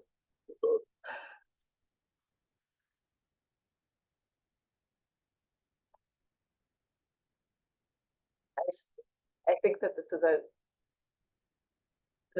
non-visible or very limited visibility. So I'm really less concerned with this. Like the only facade that you can really see of the house is from the river. And what it seems like what you can really see are those upper windows, which are not changing dramatically. And continuing that kind of concrete, echoing the concrete slab of the chimney being okay in the pool. And I think that I'm comfortable approving this because it's not very visible. That's part of the package. Yeah. I'm looking at your 3D model. Excellent, Patrick. All right, so is that? So I would say yes. Yes. Okay, Yeah, if you two feel comfortable with it, I think it's. and I vote yes. All right, Ethan, hopefully I won't have to reach out to you to get some information that is not on the new set. Because when I do that, I have to process that set rather than the set that you gave us. I think I sent it to Abigail, maybe didn't make it clear. Okay. So you're approved. Thank you. Okay.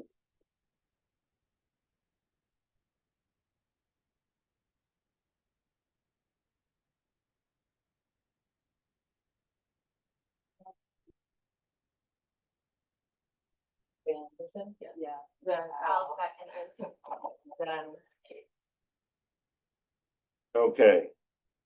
Thank you, Ethan. All right, 9 Locust Ridge, Joe Marino. Hey, Joe, talk to us. I just want a shed, so I feel like I'm probably a lot easier than everyone.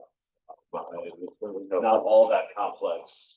So there's a site plan in there with where the shed is intended to go. It's 8 by 10 inches, made of wood. Just visible enough for both the bridge.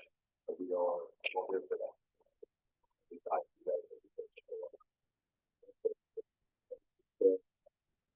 Correct. Yeah, I have to. Southwest corner.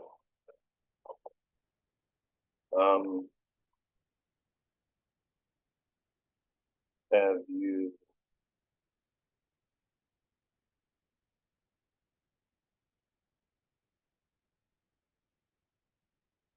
No, you're in. You're dropping this into the rear lot line.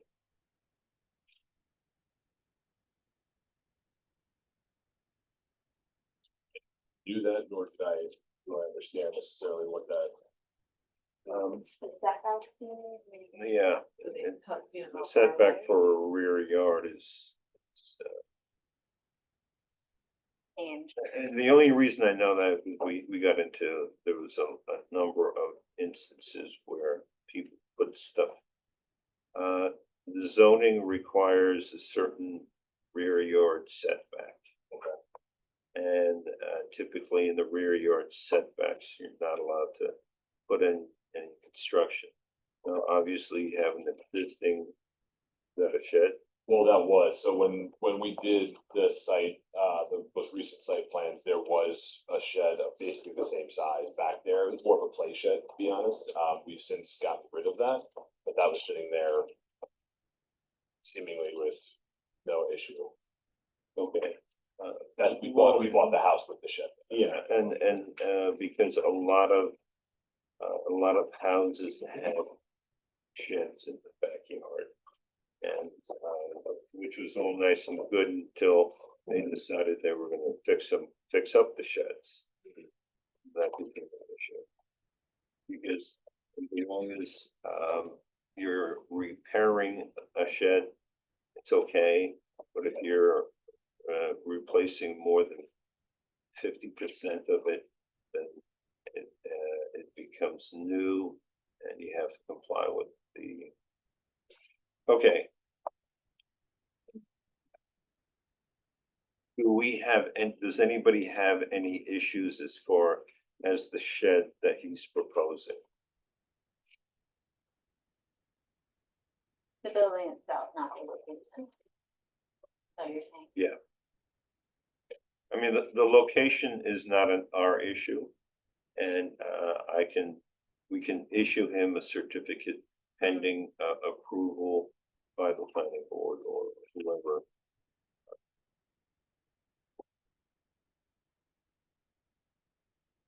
Would be the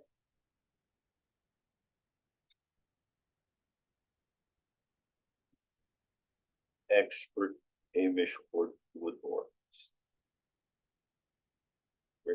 Expert Amish Woodworks. Are you putting it on a slab? Are you putting it on a slab or you're putting it in the fence? So yeah, that is probably the intention. I'll probably have them put the slab in upon delivery of the shed. Or you can put down concrete block piers, do the same thing. The question is, just want to see.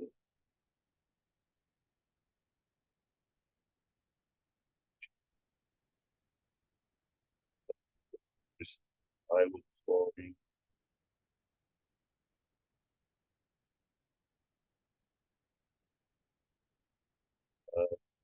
I'm looking through this. Am I correct that everything is wood? Correct. 1.5-inch LP hard side tree engineered siding. Right, yeah, it's engineered. Just look at these over there. Anybody that's. Oh, there you go. The smart side? There you go. All right. Get that. Thanks.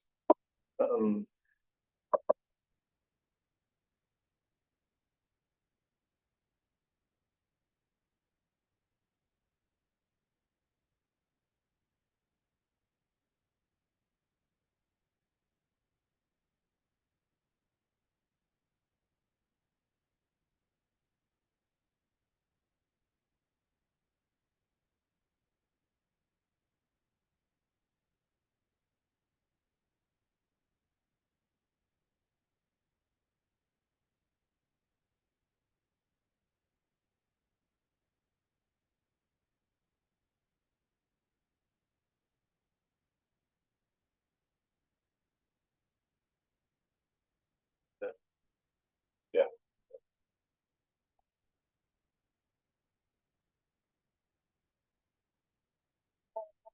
Methodist Church. I want this right now because it's less much longer and they painted already. And it kind of,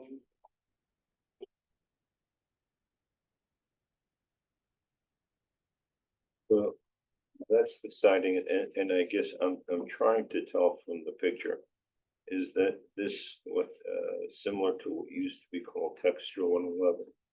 In other words, the lines going up and down that I see are little reveals. Or is it, I couldn't say.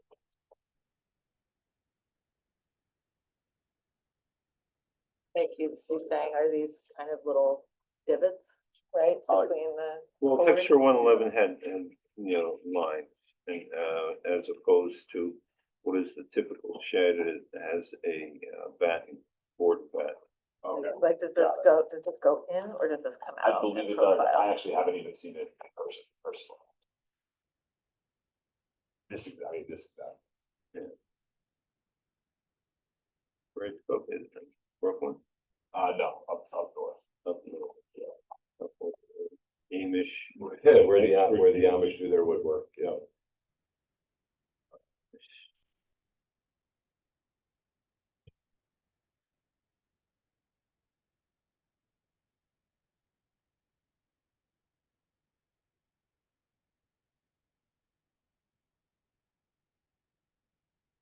I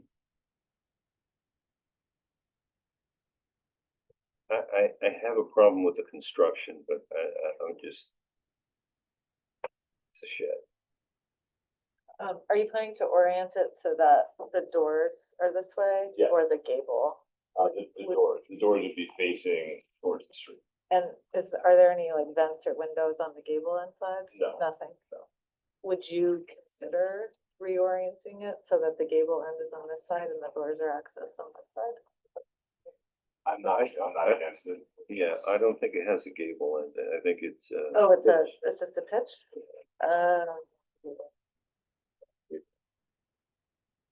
Have a ridge line or is it Yeah, just one slope of a roof? Like that? I don't know, actually. well, it's 8 foot, so.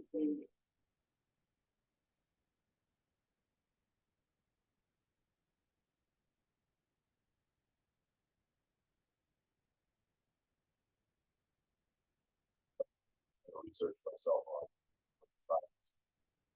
on. 8 feet. Yeah, I thought it was 8 through feet. It's still on either side.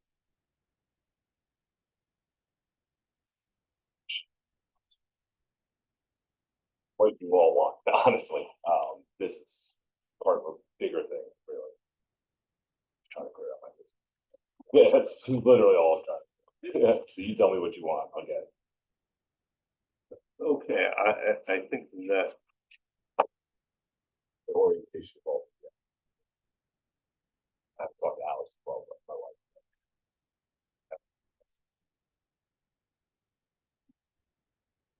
what bothers me about this is that that material, is not as durable as plywood, so to speak. Which is that, the siding. And I think that, that's my biggest complaint. I mean, a lot of this, I don't have any problem because, it's pressure treated, which, our concern is whether or not it's painted. Because, earlier pressure treated, the wood was saturated and then you couldn't paint it, it wouldn't absorb it. But, the question, but this is all gonna be covered by, this siding. And I don't see, what bothers me is that there's no sort of, detail. I mean, for example, is there a frame that goes around the door? How on a door you think of a door frame? I can't tell what's there. And most often the sheds.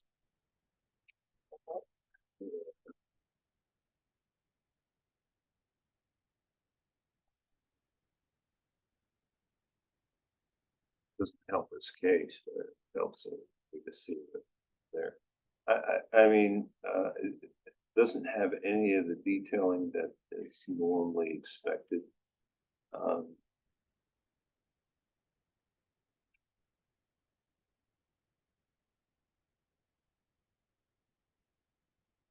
If you were to tell me where I could get a shed that would fit what you're looking for, I would just go get that shed.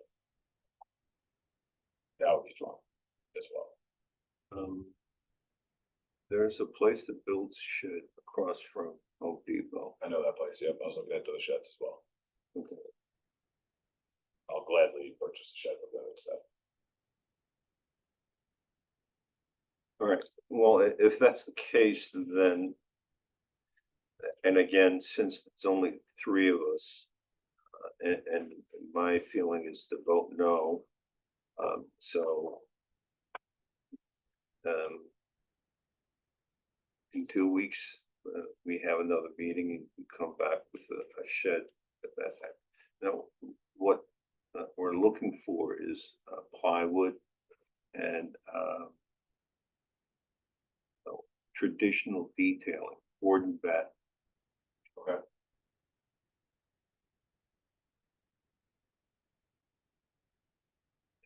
Well, in fact, like, that's a good show. That's a pretty big shed. Yeah. They have board and batten on there, as well, but I'm not married to who I get it from exactly. I mean, I did, in terms of submitting for the building permit, I did provide the certificate of insurance and all that from this particular company, but I can get the same from the company across the street from Home Depot. Okay. And the other thing that you need to address is the fact that the shed is placed inside the rear yard setback. And I think that we need to find out if that's an issue, because what's the Let's zoning? change so much, yeah, so I think the sides are now 5 and the front 15 and the back's 10, but I might maybe not that one. See if I have it in my notes. Yeah, I thought it was like 15 feet.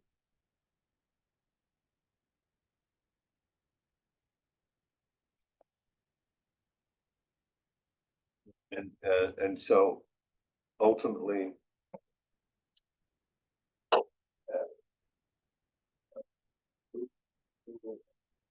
does Greg provide input as far as things like rear yard setbacks, complying zoning ordinances? Provide. You look at this like 50 times in a month and then you. Most of the time, when I deal with the No, building it inspector. doesn't. it's So I related think, just so you know, Joe, this is what he's looking for. This is traditional board and bat. Okay. And you can see it's like, there's like a, well, it profiled out. So if you were to look at it and plan it, it kind of has a little ridge that comes out. Okay, So this is the outside looking in, got it.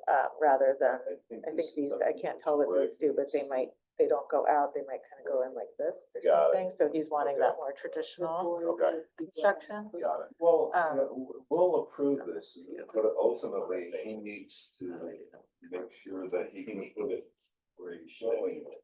And this Because one, otherwise, there's other companies. that's gonna be an issue. Right. That he won't get a sign off from the building inspector. Right, yeah, anything Greg needs to he will ask for it, Yeah. Okay. They just showed Joe this as an example. Oh, rear Yeah. is 20. Yes. That's the kind of thing. Sorry. So front 5, side 5, total side 12.5, rear 20. But it's, sorry, accessory structures, that's why, yeah, rear 5. So it has to be set from the fence 5 feet. 5 feet on both sides. Okay, what about? That's a lot. It's eating up a lot of yard. The rear is 5 and the one side has to be 5 for accessory structures. Both sides 15, but that's. Okay.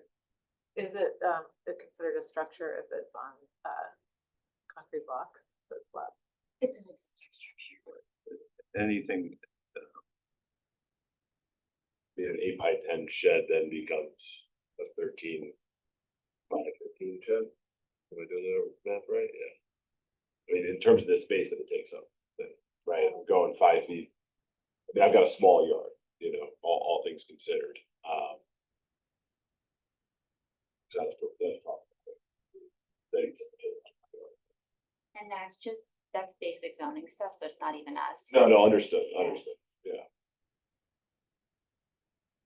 And can I talk to the zoning board about an exception then in that? yeah, I don't know that that's a. right. I mean, ultimately, they need to weigh in on whether or not, you know, how compliant you are with zoning. We tell you how, whether or not it's appropriate to the district. Sure, yeah. Understood. Okay, so you're gonna, in 2 weeks, you're coming back because, we're, with, returning your application. Because if you wanted us to vote on it, I would vote no and it would be approved. Right. So we're just gonna return it to you and see you again in 2 weeks. Since you were sort of suggesting that you don't care about zoning, you weren't saying that, however you said it, I just got concerned and I wanted to say that aesthetically, if the building is matched up against the fence that has implications, right? So I would want to see that the 5-foot setbacks are adhered to, because I think it calms the space for your neighbors.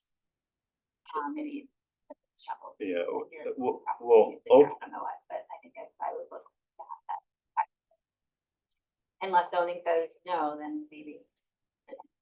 yeah, I mean, I think that there are two issues that you need to deal with. One is lot coverage. In other words, if you have a small lot, a big building, then you're occupying a certain amount. And typically, since you had an existing shed, you always claim that that's all you're doing is just replacing the existing shed. So that's the lot coverage, but then you also, what you need to do is, see about the setbacks, because there are certain setback requirements, which, according to, so that's not our issue.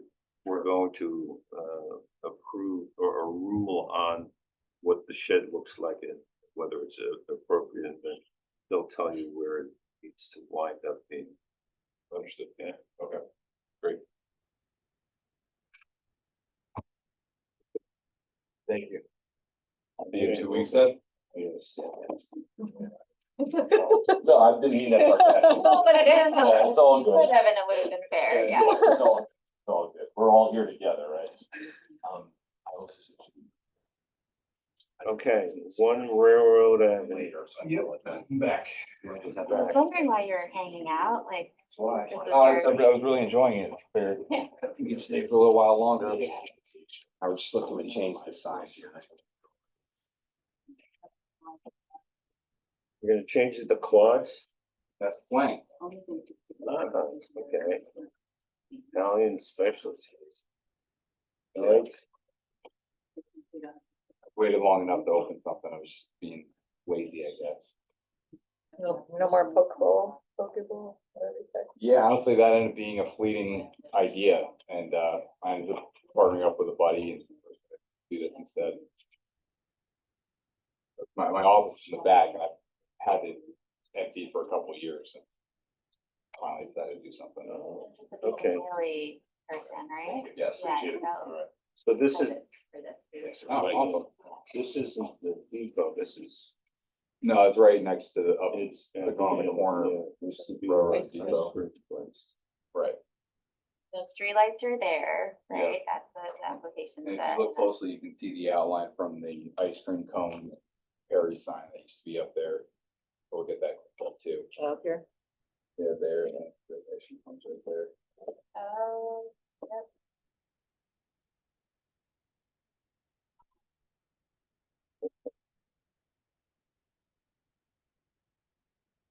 So this is what you're proposing. Yes.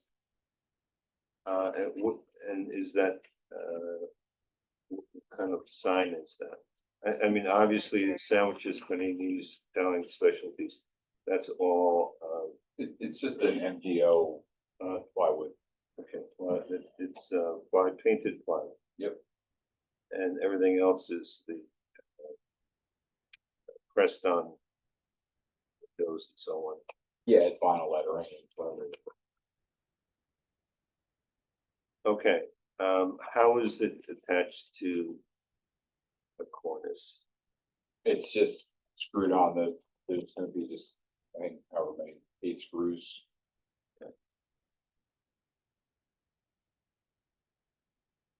Anybody have any questions?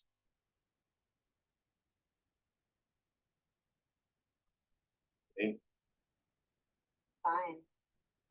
Okay, do I have a motion concerning the application, the signage application? Motion to approve the sign. Second. Okay, all in favor, say aye. Aye. Aye. I think that the only thing is, do you have any idea what the thickness is? I don't, but I've seen the picture of it's not a lot. It's gonna like fly up against the building. There's not gonna be any light behind it, there's nothing, it's just a piece of wood get drilled up on that. Trying to keep it as simple as possible.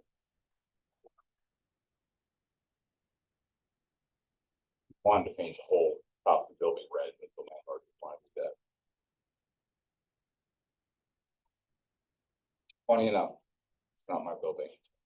He doesn't want to sell it. I've tried. So, did I take a vote? You did. Okay, you got it. All right, appreciate it. Thank you.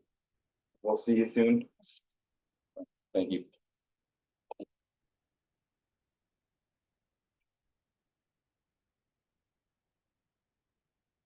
Okay, Anatoly. No, it's very good.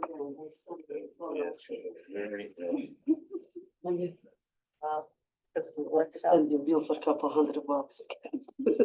Time. You know, We're all volunteer here. You working for free? Yeah. Why? Because we're good citizens of Cold Spring. Right. And love the district. How you make Okay. money? Not this way. Okay, new siding, is that what you're proposing? I just thinking, I don't want to make too difficult anymore because I know I was thinking to leave it, but my wife want to stay in the other house because we built a new house. And 2 years later, I bought this because of the kids can go walk to the school. So I thinking to move in this house, but she don't want now. So I rented out for 1 year. So I'm not anymore that picky to what it's gonna be. You tell me, I want this, I want this, I want this, I will probably do it.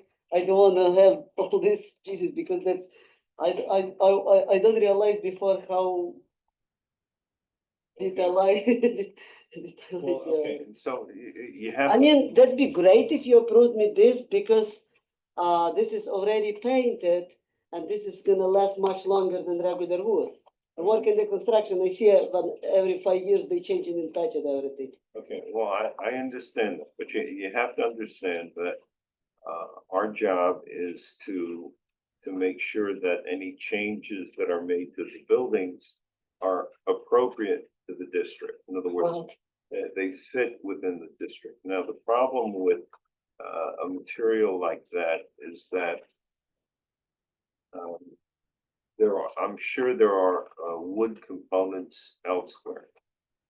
Trim around the windows, other doors and so on.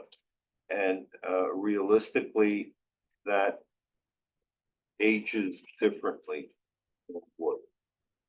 And so it'll look strange in a couple of years. And we know that from experience. And so what we try to do is to make sure that a wood house,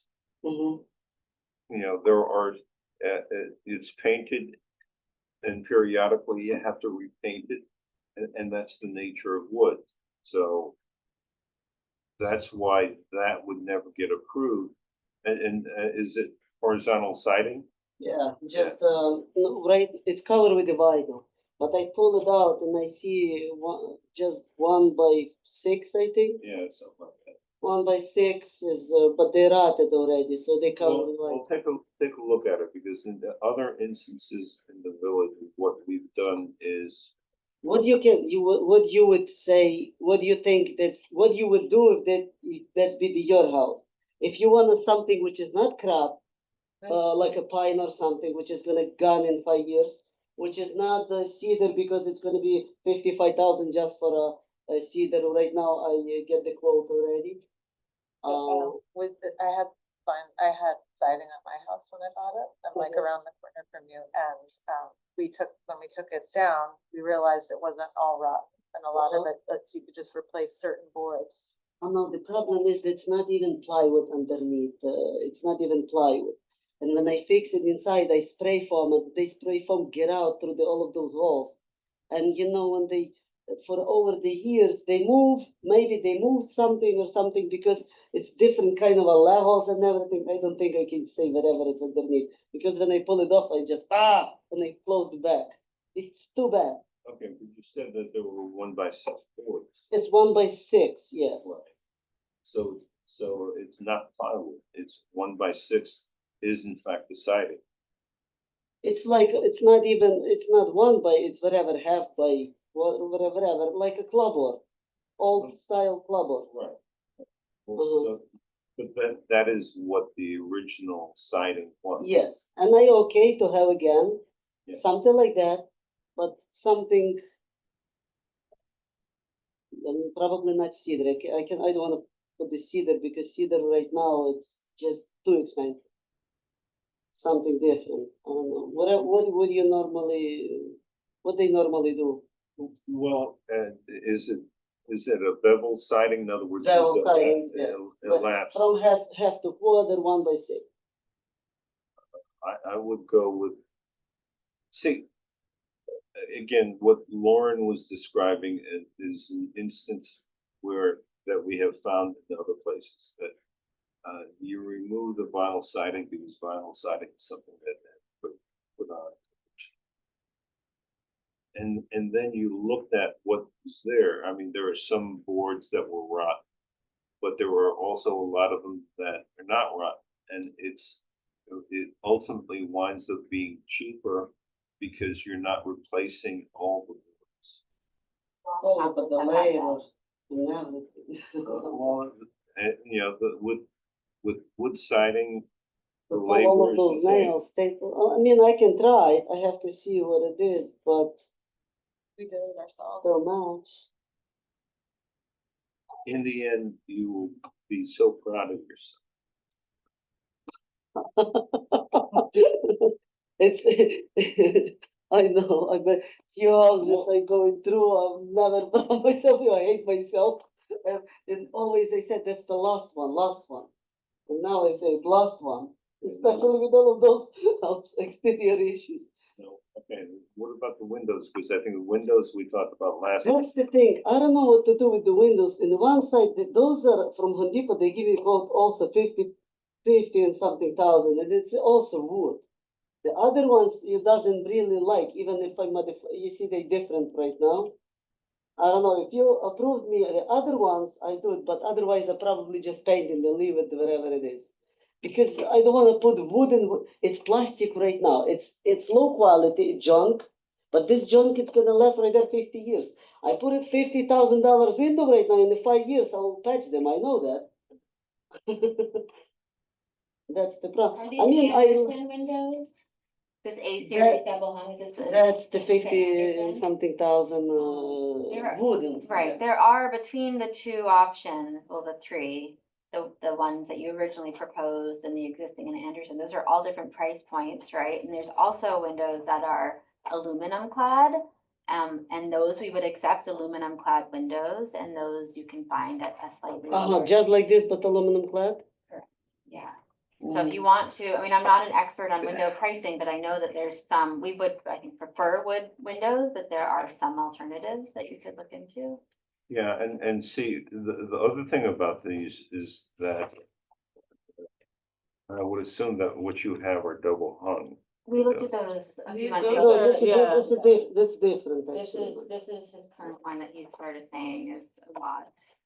And that's the current proposed, but he's saying it's so much that he would probably keep existing, which are old. I mean, it's easier. I just look if I polish that glass and then when I painted them in the color I want, because you don't care about the color, yes? The color is not something. And that's very weird. What if somebody wants to paint them in a pink or something? It's gonna be uglier than have it one design. It's a reversible change, though. That is the way the law was written, you know.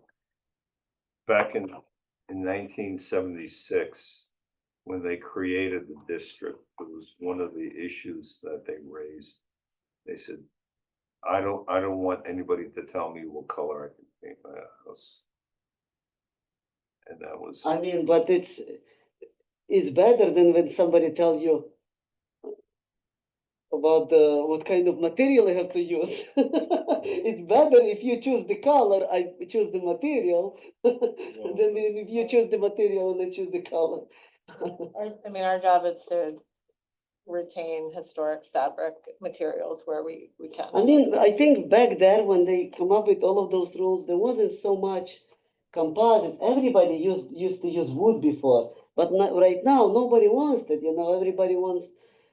It's a lot of new stuff which are you put it once in the life and looks clean and looks like same like. Well, those materials aren't old enough yet to test Yeah. time.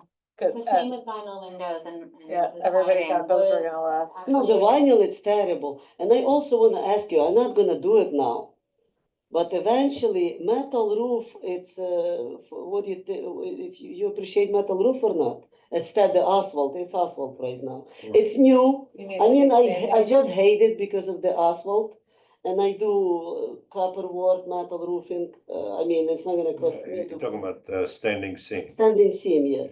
That's you okay. I mean, I'm not gonna do it now. Before they sell it the house, they did stupid thing. They put the new roof, which is I don't care about it. And everything else, they don't do it. That was terrible. Well, a standing seam is, as a matter of fact, if you want to, we can even approve tin roofs, because that's what Mhm. that was the material that was historically Mhm. appropriate. Okay, I know what it is because I work with all the time.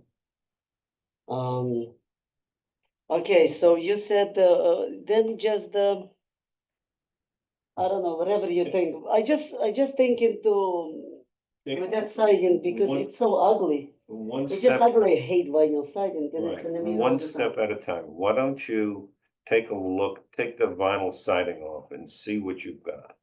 Mhm. And see how much of that, the clapboard siding you have to replace.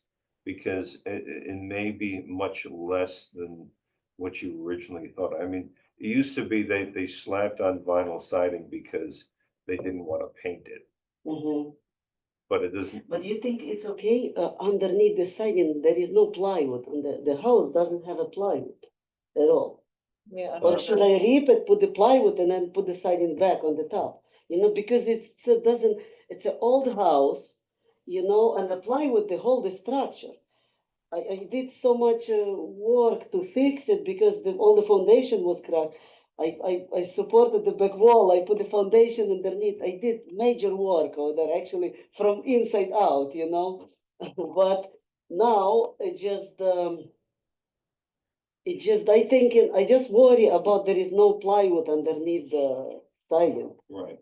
So I probably will have to take vinyl, take all siding, put the plywood in the house, put the Tyvek, yes, and then put the siding back. Probably that would be the most durable, yes. And I'm not sure how much siding I can be able to say. I can try, but you think the best for you is gonna be if I use the same siding and same material, as used to be, and Yeah. as the old one, yes? Yeah, and see, the thing is you can take it piece at a time. Mm-hmm. And the only thing that you have to be careful about is that obviously if you're inserting siding, plywood underneath the siding, then it'll change the relationship of the wood of the trim work. I would assume, Trim work I have to do probably for sure new because of the window has a little bit of window it's inch inside from the siding, yes?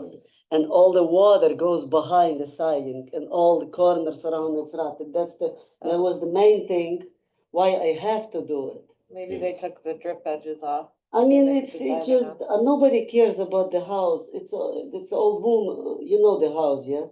The old woman used to live right there, she wasn't able to move, I think, for years because she has, something to carry her up and down to the stairs. And she was very big, I think, yes? I don't know. But Because- for, I wouldn't take off the siding and add sheathing. I would talk to like a waterproofer or an architect. mean- That's not us, because there are options for, Yeah, but I think. doing the, since that's there's not- options for remediating inside the house, and I think Well- it's a can of worms a little bit, so. well, the one thing to keep in mind is that before they started using sheathing, what they would do is they would do a lead-in brace at the corners, and that's what gave it the structural integrity and I know, I did everything from inside, it's nothing like that inside. The sheathing wasn't common, right? It wasn't like a standard, and so there's a way for the house to exist Mhm. without it and it still to be structurally sound. So I Oh, think yeah. we're saying, don't take the whole house But apart to add sheathing. it wasn't that good as the new, the plywood is still, I know the plywood is hold house together very well. And I would like to have the plywood actually, like, because I think maybe I keep it the house for kids. okay. I mean- I think the plywood, it would be a good addition, And also, and what you'll wind up doing is, as you work a certain area, you take all of the existing, wood siding off. mhm, It'll give you a chance to take a look at it and see what kind of shape it's in. Trying. And, do some, cutting some rotten parts. And it'll tell you how much of the siding you really need to put back. mhm. Okay, all right, and I do. And, Oh, I and, well, have a- and But the it's a other thing to spray keep, foam. huh? Yeah, not- Yeah, then if there's spray foam in there, it's really hard to remove. Oh, no, I think about that. Before I spray foam it, I put the tar paper between the every studs, it doesn't stick to the side. Okay. I think about that when I did. And I have garage, you know that garage, yes, with the shacks? Yeah. Black and white, and the bottom it's little rotted, I don't know. I look for a door like that, and nobody have the door with that kind of looking door. Well, you don't need it's just black and white paint, right? Yes, So the but door you itself think, is just a, yeah, but the door in a bad shape, so you think, I'm okay to fix it, because before I just going crazy, I was just thinking to put it new, like a fully isolated door, but I thinking, Jesus, it doesn't, I mean, it's too hard, it's not, it's hard to be approved for that, and I just don't really want, don't has to happen. But you think I just should change a little bit? A color I can keep it, I kind of like it, because that's only one door like this in the coaster, and I always remember that door. Yeah, and remember, we don't do color, so it has, Like, the color is entirely up to you. but you think without anything, if I just go over there right now, sometimes next month, not this month, I'm too busy, and take the bottom of it because it's rotted, and I put it new, and I wanna put it also above the door. Like there is a trim, but I wanna put the copper hat, Yeah, we would Like- usually see it. a drip edge. copper drippage, yes, because the water go behind that. Well, you know what it is, so. What you're talking about is a repair work. In other words, you're Yes. rebuilding what is there. And so that you can do, we don't need to. As long as you don't change the style of the door. If it's the Okay. same style and it's just a new one or it's repaired, All right. if it's the same material. And I probably coming back for you with this next year. On the front of the house, there is some kind of a metal, but I talked to the architect because I do the copper work and I know very famous architects. And when I showed them the picture, they say those metal are not supposed to be over there. It's supposed to be like a column, so that. You're saying the awning over the front door has two Yes, metal it columns, just- that's it's- like a it's- lattice work, it's right? two- From the, And it's Would rust. have been wood it's- originally. It's rust a lot, but I don't wanna touch this year because it's just too much. So coming back with this next year, that'll if be great you, to refine, yeah. if you do columns, it's even better. Yeah, Some kind agreed. of columns. All right, so you don't need this, yes, or you need? We don't need it and we don't want it. Okay, Thank you. Natalie, thank you very much. All right, so have a good night. You working here for free at night? That's, no. I think they pay you $200 or $500 per hour you stay here at night with everyone so long. All right, have a good night.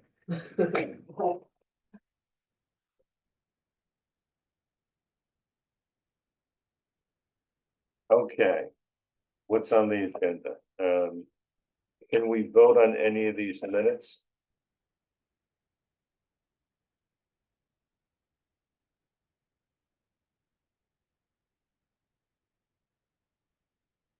Draft memo to the mayor. Oh, yes. The mayor has asked us to send her a nasty letter so that she can go and, I guess. Who would enforce that for the village? It would be Greg? It would be code enforcement, either Greg or John. Okay.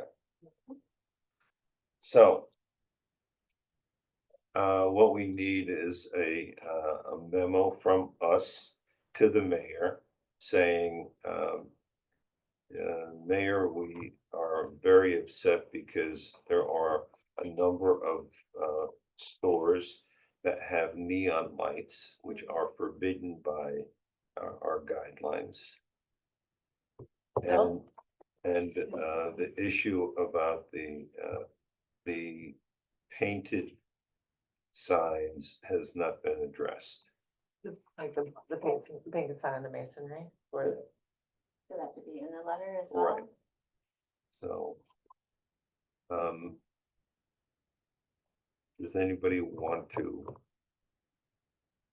volunteer to take that on? can we volunteer Todd while he's not here?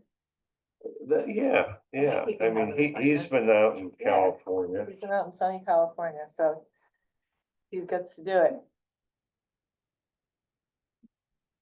Okay.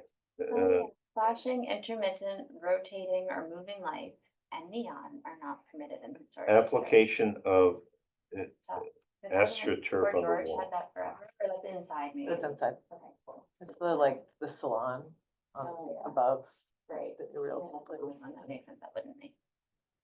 What, the AstroTurf? No, where's sorry, the what's this AstroTurf? AstroTurf? What's this? I next one? don't know, the application The for out on painted the wall. graphics and the application of AstroTurf on wall. There is AstroTurf at Cozy Corner maybe on the wall, is that possible? Oh, The new maybe. restaurant? Yeah, Maybe that's it? well, she said she'd send us a picture. Okay. She didn't. Okay, so this one, we've got Todd, unanimous. Oh, I mean, we're doing our thing. He would be good at that and Yeah, embrace it. so yeah, I think Todd. He just has to write a draft. The HDRB database, and now I finally got some photographs.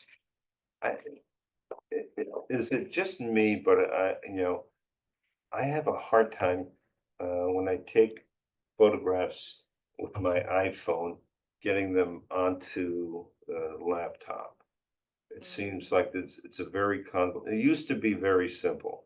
You plugged it in and the thing popped up and said, you want to download it? And you say yes, and it had various different things, but I don't know. Now it's a lot more convoluted, but anyways, I personally text them to myself or email them to myself, and that's easier. from your phone. And then if your messages are on the phone, you can just drag it. I mean, on the computer, you can just drag it. over. Well, I hooked up, with the USB cable, I hooked Or it AirDrop, up. yeah. And, I have pictures of the house, and so that was the only other, no, it wasn't my database is set. Is yours pretty much complete? I mean, I haven't, I just didn't plug it into the new, Okay, but we haven't put it on the most updated. on the, Google Drive, right? Yeah, I mean, I have the old one, but I just have to I don't understand. Okay, all right, because we need to press on that. Mhm. Take a quick look and see if Kimberly has, because I think, Do you think hers isn't uploaded like mine though, or do you think? I actually got it fine. You mean I'm bad On at the- finding this on the thing G- each time, on so I the, might not be the one. Because there's two folders that are confusing. One is like HDRB drive, and then the other one is like HDRB Exactly. folder or something, so it's like. Maybe we should. well, just it combine used to be that all of the stuff that, Abby now puts on, the village website was On the drive. on the Google Drive. Because, that was the Google Drive was what we used when we had the virtual meetings. Okay. The 7th Fair on here is old. There's 3 Orchard, 6 Chestnut, Rachel? and that No, looks like those Hodge are and not. Little. I don't see 23 Market. No, you shouldn't, because, I know I Oh, I have see what it. you're saying. Okay, and then, yeah, I don't see hers. Okay, now, one thing, Abby, that we need to be a little bit more stringent about, and that sort of leads to all of this. Our meetings are on the third Tuesday, right? So, if we, 2 weeks prior to that is the cutoff date as far as submitting an application. Or is it the first of the month or 2 weeks prior? I forget what we agreed. Applications are due on the first. That's what the mayor, that's what we. That's what we proposed put in that we letter. agreed. Okay, so it was the first of the month, and then 2 weeks before is the cutoff as far as the application visuals. materials. I don't think we said exactly when all of the drawings had to be in. I think we just said applications should be done, yeah, by the first. Alright. So I guess there's like some, So just Right. to avoid the confusion that we've had, at the first of the month,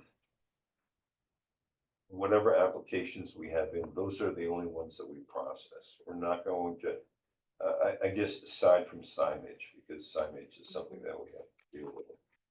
But then, 2 weeks before, in other words, 2 weeks before the meeting, right?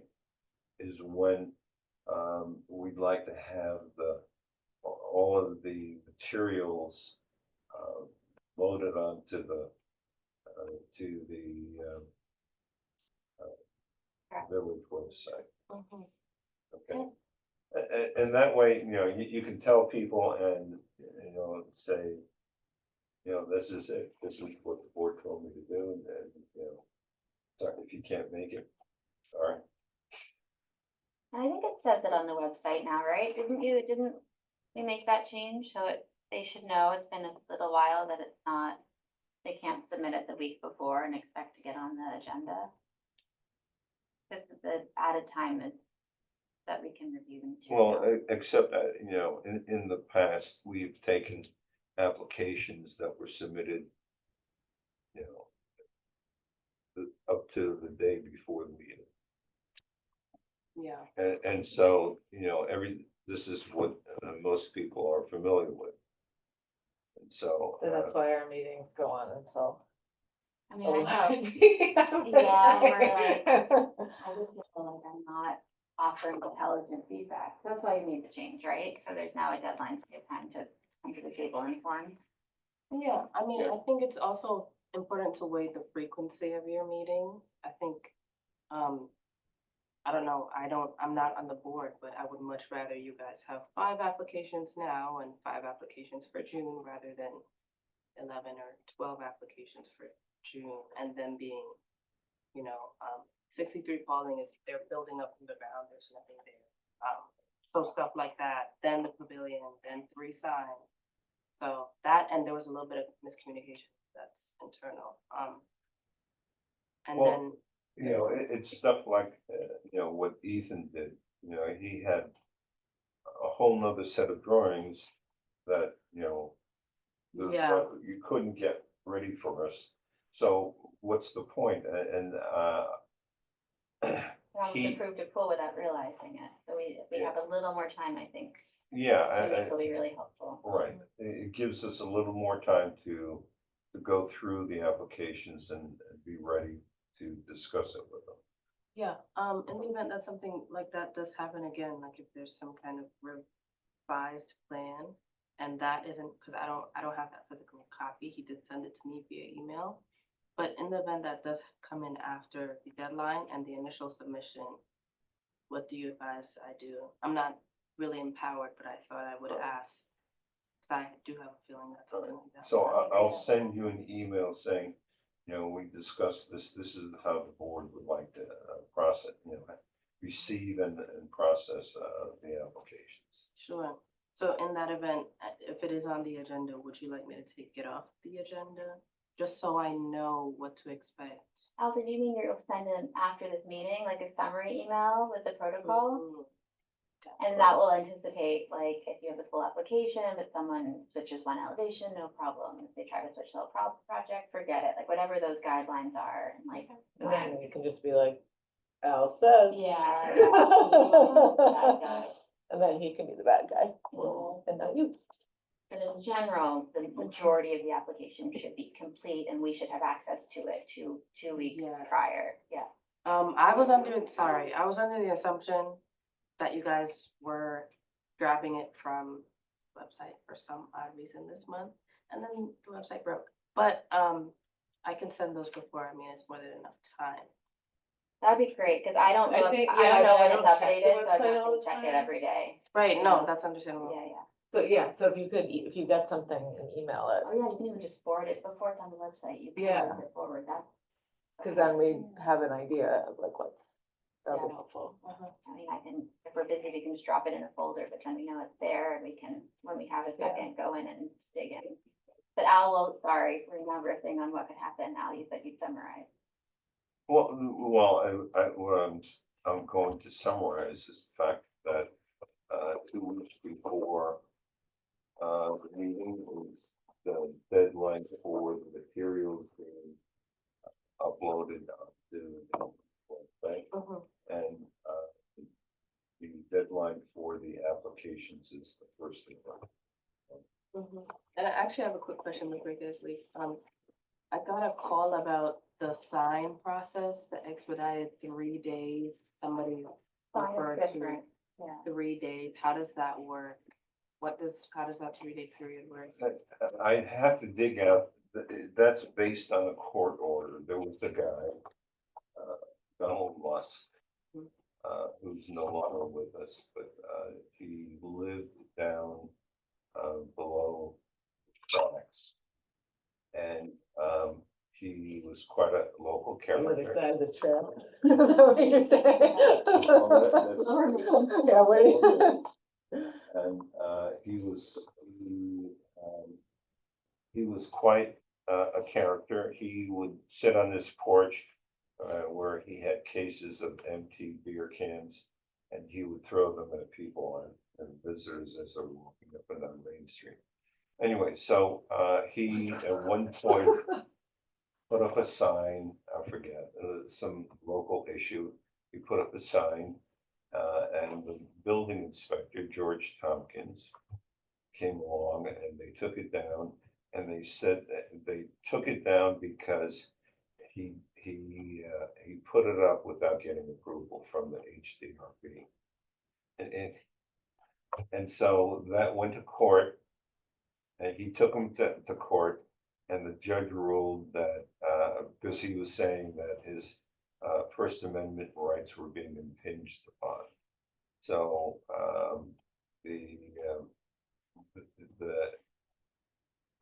ruling from the judge is that, we have to process the application, any signage application, as soon as we can.